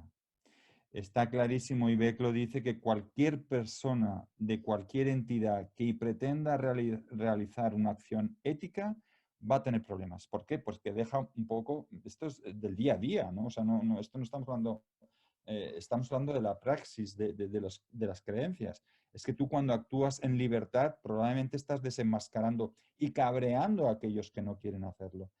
Pues pongamos el énfasis sobre la acción ética, sobre hacer la justicia, pienso. Tenía la palabra José Alfredo Peris. Sí. Sí, un momento. Ahora, José Alfredo. Muchas gracias. En primer lugar, felicitar a Agustín. Yo no sé qué hago acompañándote en la tesis cuando tengo tanto que aprender de ti. O sea que bienvenido y muchísimas gracias porque he disfrutado. Ya había tenido ocasión de leer tus libros, pero ahora el toque vital que les has dado pues me ha gustado mucho, ¿no? Y siguiendo la invitación de Antonio, es que yo creo que toda la modernidad va transida de estilos filosóficos, ¿no? Entonces hay un estilo filosófico que yo creo que quienes trabajamos la filosofía de la cultura y la filosofía de la religión lo recuperamos y lo seguimos cultivando y ha tenido mucha influencia en el siglo XX, que es el estilo de Vico. El estilo de Vico es entender que la filosofía no tiene como primera palabra la crítica, es decir, el distanciamiento, la falta de empatía. No, la primera palabra de la filosofía es la tópica, la búsqueda de un lugar de encuentro, tener algo en lo que nos podemos poner de acuerdo y entendernos para ahí poder vivir una diferencia que mutuamente nos enriquezca y no sea un diálogo de sordos. Por eso tú puedes tener perfectamente diálogos con quien sabes que compartes solamente una parte de los tramos, pero que respetas toda esa otra parte de los tramos que no compartes porque te está custodiando un espacio de la realidad, como ha señalado Agustín con el símil de Melo, que a lo mejor no llegas, ¿no? Por eso puede haber ese ejercicio de la complementariedad. Y a mí me parece que ha sido un daimon de la filosofía moderna, muchas veces secuestrada por la lógica política, la lógica de la confrontación, la lógica del llegar al poder, la que ha intentado soslayar esta filosofía que pone el lugar de encuentro, lo que tiene de común el lenguaje, que en definitiva todos empleamos palabras por seguir al maestro Cabel de la vida ordinaria en la cual nos podemos encontrar y podemos analizar nuestra vida, ¿no? Entonces caben esos dos momentos. Yo entiendo, porque claro, Antonio y yo ha sido una bendición poder hablar mucho y compartir mucho durante todos estos años.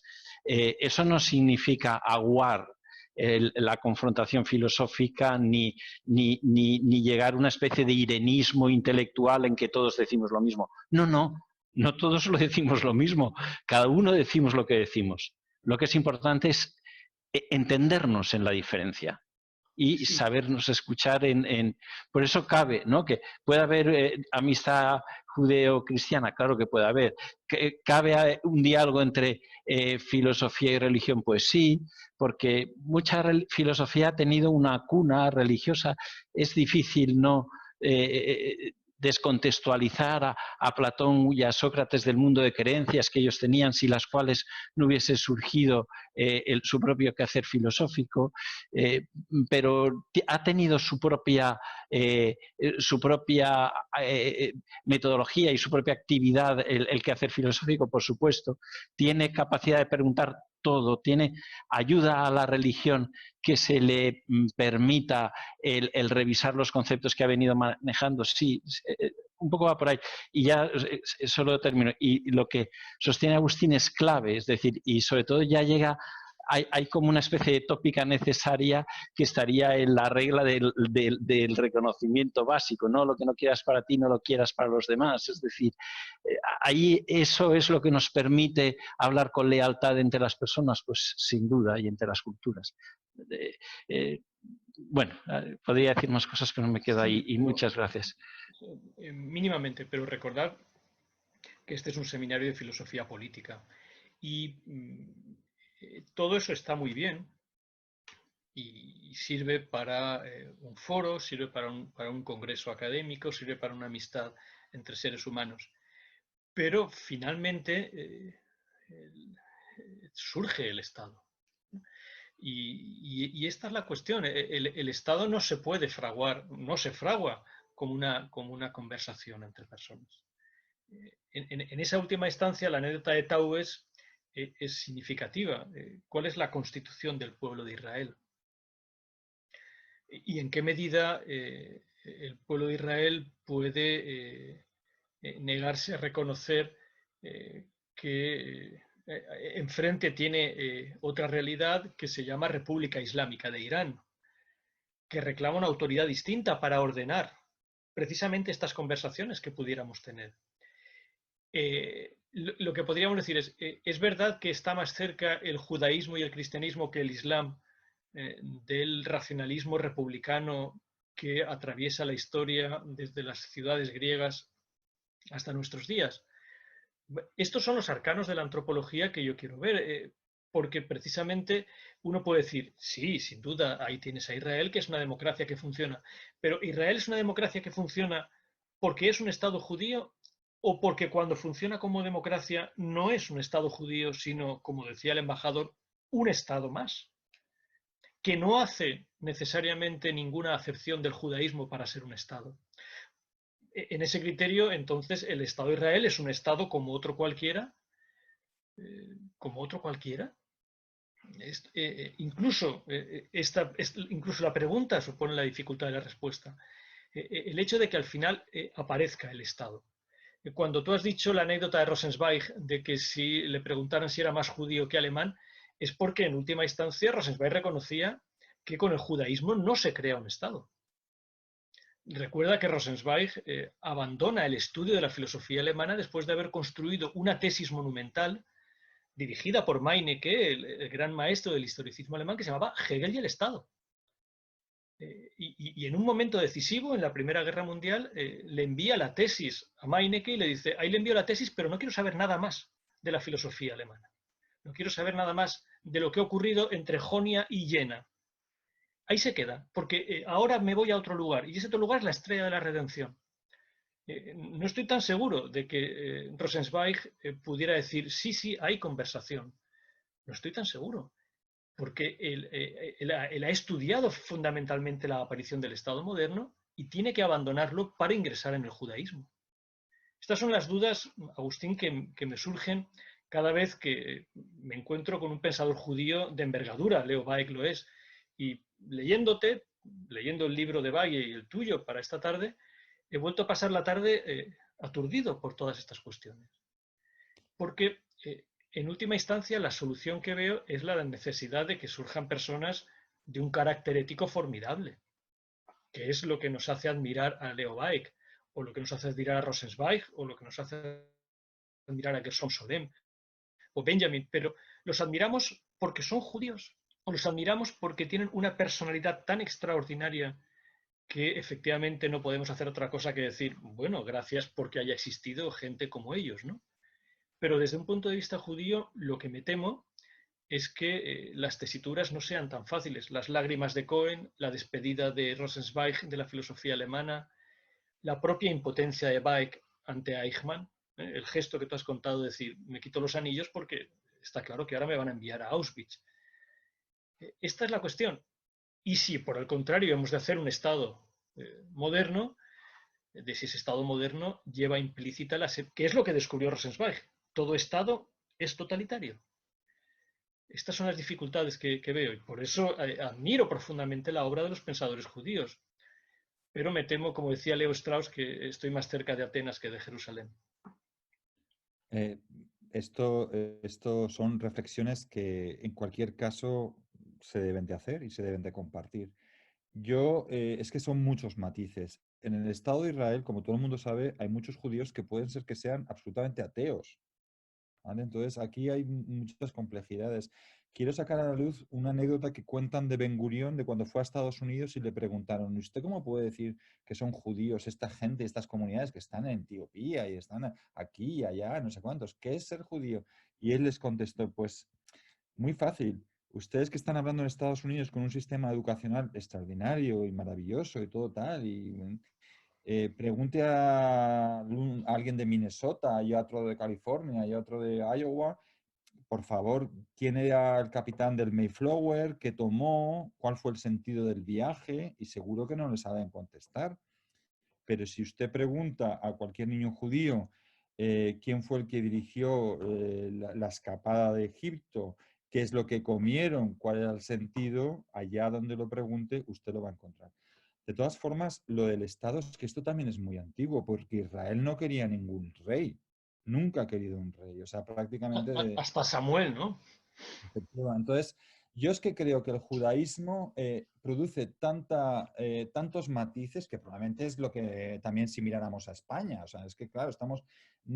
Ahora, si me hacéis una pregunta que esto no tiene lugar aquí porque estamos en una perspectiva filosófica, si la creencia produce un efecto, existe lo que se llama el genio judío, pues sinceramente yo no voy a acudir a la cantidad de números de premios Nobel que tienen.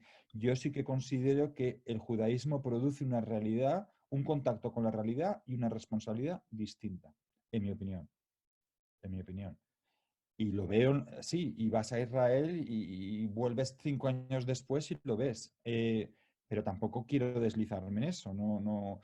Pero lo que sí que quiero dejar es lo siguiente. Creo que estas personas, y desde luego Beck, creo que era una persona muy inteligente. Y él lo que vino a decir es, señores, no me voy a salir de este discurso. Y es el discurso ético. Y creo que lo hizo porque verdaderamente era caballo ganador.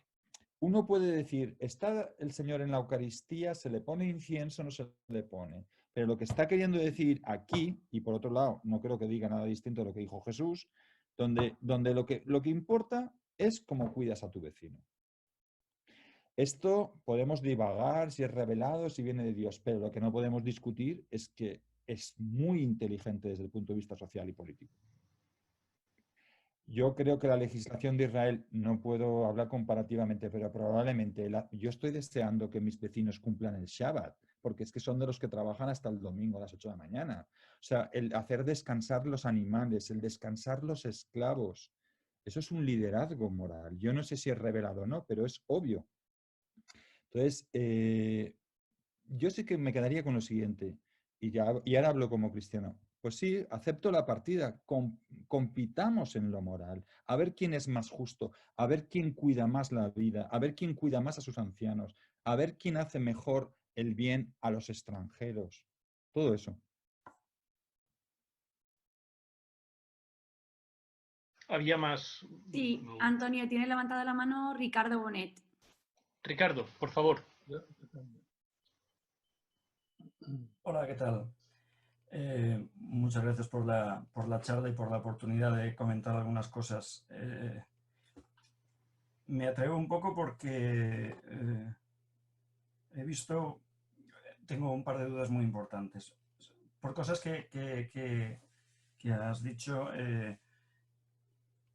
por ejemplo, la idea de cómo nos tratamos unos a otros, tratarnos como nos gustaría que nos tratáramos, que esto presenta un problema fundamental, y es que yo no estoy seguro de querer que mi vecino me trate como él se trata a sí mismo.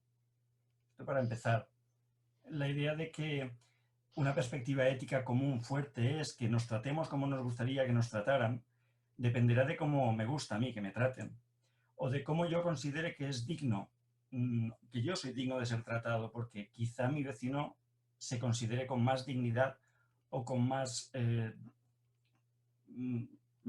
creo que se entiende, ¿no? Por otra parte, también comentabas la idea de eso de una frase que quizá he reformulado yo, de hacer lo que Dios manda sin nombrar a Dios, aquello que logra hacer Kant. Hagamos lo que Dios manda, pero sin nombrar a Dios. El problema está en que, claro, siempre hay que encontrar, me da la sensación de que hay que encontrar una justificación para aquello que hay que hacer. Es decir, hay que encontrar un Dios.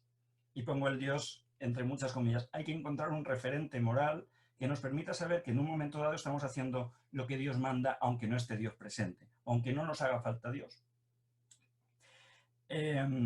Por eso, cuando tú insistes en que hay una cierta superioridad, además, también había detectado, como había hecho Antonio, ese momento titubeante de la superioridad que apareció en un momento de la charla.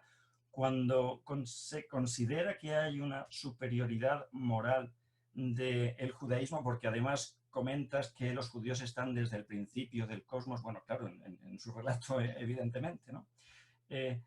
Da la sensación de que en el fondo estás invitando a pensar que sin darnos cuenta, todo aquel que es capaz de comportarse éticamente es judío sin saberlo. Es un poco como aquello que se decía cuando los filósofos cristianos decían que, evidentemente, los grandes filósofos griegos no podían ser cristianos por una cuestión de tiempo, pero que si lo hubieran podido ser, desde luego lo hubieran sido, ¿no? Entonces, es esta sensación de que en el fondo hay como una especie de expresión de esa idea de, no diré superioridad, porque es una expresión francamente desagradable, pero sí de unicidad. El pueblo de Israel representa una especie de unión con la divinidad que les permite ser moralmente superiores a, que les permite tener, como acabas de decir, un genio judío, lo cual me recuerda mucho a una anécdota de Itzhak Perlman, del violinista, que una vez le preguntaron, ¿cómo es eso de que haya tantos buenos violinistas judíos? Y dijo, debe ser porque tenemos los dedos circuncidados. Es decir, no tiene nada que ver, efectivamente. Entonces, es esa sensación como que en el fondo no somos todos judíos sin saberlo. En el fondo, como se ha dicho aquí, la gente que intenta encontrar un referente moral bajo el cual cualquier vecino se pueda sentir cómodo, y si no se siente cómodo, sea capaz de decirme, mira, no me gustaría que me trataras así porque a lo mejor yo soy la hija de tu vecino y tú consideras que tu hija no debe hacer estas cosas o aquellas otras o debe vestirse así o así, pero yo soy un ente libre y autónomo. No somos judíos sin saberlo, sino que aquellos judíos que lo piensan, como los ateos que lo piensan, como los cristianos, como los socráticos que lo piensan, en el fondo están orientados a ese mismo Dios que nos hace comportarnos como Dios manda, sin que Dios esté presente. Y por terminar, imagino que estoy patinando porque seguramente hay cosas que no he entendido, ¿no? Pero sobre esta cuestión geoestratégica, geopolítica, de filosofía política sobre la posible amistad judeo-cristiana, desde hace un tiempo estoy pensando que esa amistad judeo-cristiana tan importante en las últimas décadas ha cobrado mucha importancia para los cristianos y también para los judíos frente a un enemigo común que últimamente es notable, que vuelve a ser el Islam. Somos grandes amigos frente al Islam. El Islam es el riesgo. Hace mucho tiempo que en Europa el Islam era una nota a pie de página, un margen, una cuestión geoestratégica, colonial, etcétera, etcétera, pero ahora encontramos en los hermanos judíos, y entendedme que por cuestiones familiares siento la hermandad con los judíos, ¿vale? Pero nos encontramos por primera vez dentro del mismo barco, por primera vez desde hace mucho tiempo. Somos grandes amigos, somos grandes hermanos, no nos importa que por culpa de los judíos se crucificara a Jesús, en fin, hablo de todas estas monsergas que evidentemente has dejado clarísimo que son formas extremas de interpretarlo. No nos importa todo esto que nos ha llevado a expulsar a los judíos de España, que nos ha llevado a meterlos en campos de concentración. No nos importa todo esto porque en el fondo tenemos un enemigo común que nos da más miedo, el Islam. Y estas eran las dos cositas que quería plantear. Muchas gracias. Bueno, yo quería compartir un pensamiento de Maimónides, que sabéis que es un gran... Está enterrado en Tiberíades, justo estuve la última vez en su tumba y se puede visitar y recomiendo. Considera judío a todo aquel que no sea idólatra. O sea, yo, claro, estoy hablando de Maimónides, es uno de los grandes pensadores. De hecho, se habla de que la historia del judaísmo va de Moshe, del primer Moshe de Moisés, al segundo Moshe, que es Maimónides, ¿no? Pero en cualquier caso, conforme a su criterio, nosotros somos judíos, ¿vale? Evidentemente hay muchos judíos que ahora dirán, pues no, tú eres cristiano, vale, estupendo. Pero, y ellos también tienen sus mandamientos y luego los noágidas, los gentiles podríamos tener otros.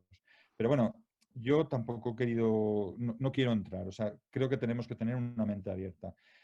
Otra cosa es reflexionar sobre todo el concepto de Estado de Israel, que yo sí que quiero decir que es la única democracia del momento. Yo, si me hablas de Irán, es que claro, tampoco quiero divagar porque no es lo mismo vivir un encuentro entre religiones en Estados Unidos, que sabéis que los rabinos fueron los primeros que cuando Trump produjo limitaciones en la inmigración a los árabes, fueron los primeros que se plantaron en JFK a ayudar a sus hermanos musulmanes. Evidentemente no se puede tener ese discurso en Jerusalén Este, donde yo el otro día me perdí y salí por piernas porque me confundían con un judío, seamos objetivos. Lo que sí que yo no puedo negar es lo que es bueno o malo. ¿Es posible una amistad judío-cristiana? Yo tengo amigos judíos. ¿Es posible? Obvio. ¿Es deseable? Obvio. ¿Tiene frutos buenos? Acabo de leer un libro sobre la relación, también hace 50 años, entre los luteranos y los cristianos. Es impresionante el camino que se hace desde la relación personal, desde la reflexión, pero como tampoco quiero salirme desde el pensamiento de Antonio un poco en términos de Estado, evidentemente todos sabemos que hay ortodoxos en Mea Shearim que no quieren saber nada del Estado de Israel. No es. Yo, es que no sé, ahí están libros magníficos como O Jerusalén, de cómo se creó el Estado de Israel. Yo no sé qué, simplemente creo que hay un milagro en el Estado de Israel. La esperanza eterna le llaman. Claro, yo es que también lo veo con las historias que conozco de mucha gente que no ha querido ir a... Bueno, y de hecho las historias que conozco yo son gente que han sido asesinados en Europa y no han ido a Israel, porque se consideran o polacos o alemanes. Pero bueno, yo sí que quiero decir que es el único sitio, ¿no? Evidentemente vas a Jerusalén, han habido momentos en los que hemos preponderado a los cristianos y hemos machacado al resto. Luego han sido los musulmanes y ahora, pues evidentemente hay una presión judía, imagino, sí, pero creo que es una democracia. Disculpa, Agustín, había pedido la palabra Enrique Usina. Hola, buenas tardes. Yo lo que quería decir es que estamos tratando un gran conjunto de ideas y de conceptos que efectivamente están todos relacionados, pero que creo que si no se tratan por partes es un poco difícil de llegar a acuerdos. Estamos, por ejemplo, tratando de temas religiosos, temas políticos. Para empezar, entre los temas religiosos estaría en primer lugar, por lo menos desde mi punto de vista, el tema de la existencia o no existencia de Dios. Que yo me voy a declarar, no suelo hacerlo, pero lo voy a decir ahora para dejar clara mi postura. Yo soy agnóstico. Quiero decir exactamente con eso que a mí me gustaría muchísimo que existiese un Dios piadoso, misericordioso, poderoso y que nos pudiera llevar a la felicidad a todos. Pero la verdad es que al mismo tiempo mi agnosticismo me hace dudar de eso. ¿Y por qué dudo de eso? Pues pienso porque por lo que yo he sido humildemente capaz de pensar, tantas pruebas hay a favor de la existencia de Dios como en contra. Por lo tanto, ahora no me voy a ocupar de eso porque quiero avanzar hacia otro punto que me parece importante. Claro, hay gente que si se declara ya de entrada creyente y tiene derecho a ello, pues cualquier pensamiento, cualquier filosofía que intente desarrollar va a hacerlo de esa perspectiva. Pero nos encontramos con que hay también un problema que las personas agnósticas o directamente ateas se encuentran. Y es que vivimos un montón de miles de millones de personas en la Tierra y de que hemos de encontrar unos puntos mínimos de convivencia, porque si no, lo otro es la guerra y que gane el que pueda. Entonces, se mezcla también todas estas ideas con una cuestión de cómo es nuestra estructura psicológica. Nuestra estructura psicológica, aunque nunca se suele tener en cuenta, determina muy mucho de qué manera pensamos y sobre todo sentimos. Porque a veces son más neutros los pensamientos, las ideas, que los sentimientos, que son los que nos empujan a veces hacia las ideas y algunas veces hacia ideas negativas. Yo, pues, estoy dando ahora mi opinión otra vez, creo que el ser humano está estructurado psicológicamente desde un autocentrismo que le condiciona en todo su comportamiento. Yo llamo no busquéis la palabreja por ahí porque se me ha ocurrido a mí, no sé si afortunadamente o no, pero yo llamo autocentrismo, por eso necesito explicarlo, a esa estructura psicológica que el ser humano tiene de percibir el mundo y todo, de percibirlo todo, las ideas, los sentimientos, desde sí mismo y la imposibilidad al mismo tiempo de percibirlo desde fuera de sí. Es decir, hay una predominancia enorme del yo. Ese autocentrismo lleva con muchísima facilidad, sobre todo a los cerebros, digamos, menos educados, vamos a llamar a los menos educados, los lleva hacia el egoísmo, que le va a hacer funcionar y tener una conducta en la vida a favor de sí y a veces incluso, si es necesario, para que sea a favor de mí en contra de los demás. Con esto hay que contar. Pero claro, como resulta que tenemos que vivir de alguna manera, tenemos que compaginar de alguna manera nuestros intereses, nuestras creencias, nuestros deseos y nuestros sentimientos, lo que tenemos es que acordar de alguna manera el crear una moral, el crear una ética en la que sea universal, que funcione para todos. Lo que no podemos es crear éticas particulares que con facilidad puedan chocar. Por tanto, yo discuto un poco la idea de que sea un buen punto de partida lo de considerar pueblos o culturas, perdóneme usted, del señor Francisco Fontán, con una cierta sensación de superioridad, porque creo que va en contra de la paz y del concepto de justicia. Sí. Entonces, y no me refiero al judaísmo solo, no estoy en contra del judaísmo, me refiero a muchísimas otras ideas e ideologías que han surgido y que todavía existen también. No hablemos de la nazi. La nazi es para mí una ideología que, partiendo de ese autocentrismo, se ha ido directamente al egoísmo sin preocuparle en absoluto nada a los demás, porque como eran inferiores podían hacer de ellos lo que les diera la gana. Bien, así yo creo que no podemos vivir porque vamos a la autodestrucción. El ser humano tiene necesidad de compartir una ética, una moral mínima que le permita la supervivencia. Y la otra alternativa es ir a la lucha y el que gane para él. Y esto yo creo que no estaríamos de acuerdo, por lo menos las personas que intentamos hacer justicia. Esa ética, esa moral tiene que estar basada exclusivamente en criterios de justicia. Ustedes, señora Juan Agustín Blanco, creo que es. Blasco. Blasco. Ah, Blasco, perdón, sí.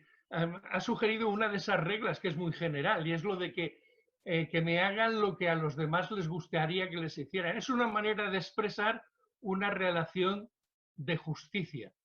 No estoy de acuerdo con lo que ha dicho Ricardo de que es que a mí a lo mejor no me gustaría que me hicieran lo que el vecino se hace a sí mismo. Es que no se trata de eso. El vecino puede hacer lo que quiera consigo mismo, de lo que se trata es de que haya un comportamiento mínimo que a mí me permita vivir junto a él sin que nos tengamos que pegar.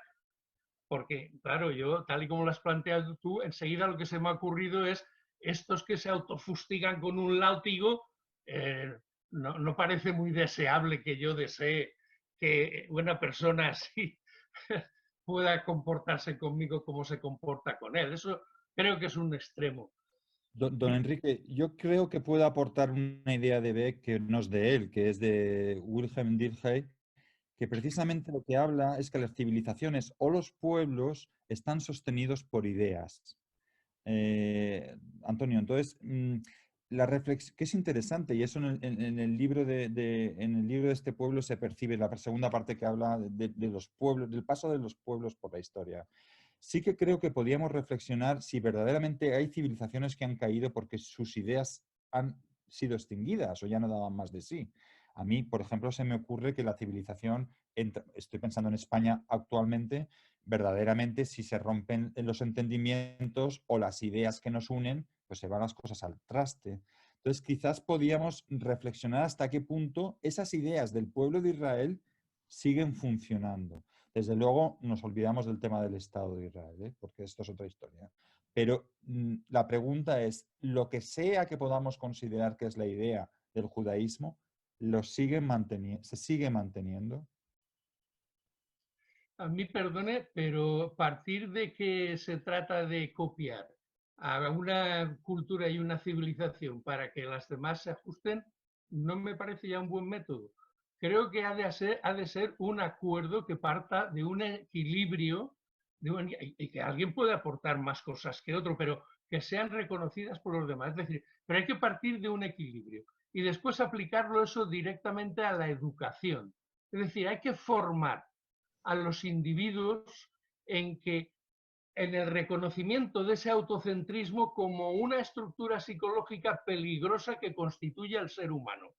Porque si no logramos entender que hay que evitar muchas veces el egoísmo, muchas veces no, continuamente, el egoísmo, no lograremos nada. Por eso son admirables y por eso nos admiran personas que llegan a ser héroes de la falta de egoísmo, como Leo Beck, o Baek, yo es que no sé pronunciarlo, y muchos otros que ha habido, porque son personas que a su propio egoísmo son capaces de anteponer la justicia para los demás y para todos. Y de ese tipo de personas tenemos que aprender. No tenemos que aprender de muchos programas de la televisión que llaman de entretenimiento y que son en realidad de superficialización. Y la superficialización es precisamente lo que está en contra de que el ser humano pueda realmente avanzar en esas ideas que no son fáciles. ¿Hay, Esther, alguna intervención más? Sí, hay una pregunta de Sonia Yatas en el chat y dice, ¿puede decir por favor en qué libro o tratado dice Maimónides que quien no es idólatra es judío? ¿Tiene la cita? Es una buena pregunta, Agustín. No, bueno, lo malo es encontrarla, pero lo he leído en un texto de Beck, o sea, no está lejos porque lo he leído justamente, está en la biografía de él y no hace nada que lo he leído, o sea, lo puedo encontrar con facilidad y si acaso se lo hago llegar a don Antonio. Pero lo que vengo a decir es que hay mucho matiz. Hay mucho matiz. Otra cosa es que nos pudiéramos tirar 3 horas en reflexionar sobre un tema intensísimo, complejísimo. Se me ocurre, por la última intervención de don Enrique, pues toda la intensidad que empieza con Rosenbach de hablar del otro como persona que me permite a mí ser yo. Esto estamos hablando de no realidades jurídicas o sociológicas o de legislación de un Estado, sino de sensibilidad personal o de la intensidad de Buber con eso, con el tú y el yo y todo Levinas, ¿no? O sea, pero bueno, esto es que da mucho para sí. Lo que sí que es verdad es que simplificar es peligroso.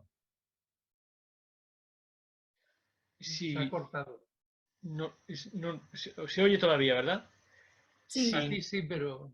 Yo creo que no se ha cortado Agustín, sino que había terminado de hablar. Si no hay más intervenciones, me gustaría, creo que todavía está, me parece ver a Ginés con nosotros, Ginés Marco. Me gustaría que fuera el profesor Marco el que, en nombre de la Universidad Católica, que ha colaborado con el Ateneo de Valencia en la organización de Filópolis, cerrase el curso, la sesión y el curso. No si hay una palabra todavía pedida y alguien quiere intervenir y naturalmente tiene la palabra. No hay más, Antonio. Que yo vea no hay nadie más. Agustín, ¿te parece bien que sea Ginés Marco quien cierre Perfecto, no se me ocurre reflexión mejor. En nombre de la Escuela de Filosofía, muchísimas gracias a todos. Entiendo que por la circunstancia de los tiempos este será el modelo que tendremos que seguir. Si es que, como me parece, en septiembre no va a ser tan fácil que nos reunamos 60 personas en nuestra sala noble o en el aula de la universidad. Y además nos permite, como ha dicho Agustín, que haya personas que no están con nosotros, nos han seguido desde México, nos han seguido desde Israel. Naturalmente esto sería imposible, así que creo que tendremos la oportunidad de mantener estos seminarios en el futuro. Desde la Escuela de Filosofía, muchísimas gracias a todos. Ginés, por favor. Pues muchísimas gracias, Antonio, también por tu confianza en la universidad para poder coorganizar todo esto y siendo tú pues el gran impulsor, el gran promotor en esta 5ª edición que ha sido pues todo un éxito en la que hemos aprendido todos muchísimo, y quiero agradecer particularmente a Juan Agustín Blasco pues todo lo que nos ha brindado hoy, esa agudísima disección del pensamiento filosófico judío a través de la aproximación a la figura de Leo Baeck. Y bueno, pues pensar que tenemos mucho que recorrer juntos, que el próximo curso tenemos mucho que crear del modo más innovativo posible para poder hacer frente a tantas dificultades que pudieran sobrevenir en el próximo otoño, y que la universidad pues está abierta de par en par para ser un auténtico foco de difusión de cultura humanista y de un humanismo que en nuestro caso pues lo queremos apuntar hacia la trascendencia. Un humanismo abierto a la trascendencia, pero donde hay auténtica libertad de pensamiento para poder argumentar y contraargumentar y sacar siempre puntos de encuentro, que es un objetivo compartido en el fondo por todos nosotros. Pues muchísimas gracias y damos por concluida esta quinta edición del Seminario Filópolis y ya estamos pensando en la sexta edición. Muchísimas gracias. Gracias a todos.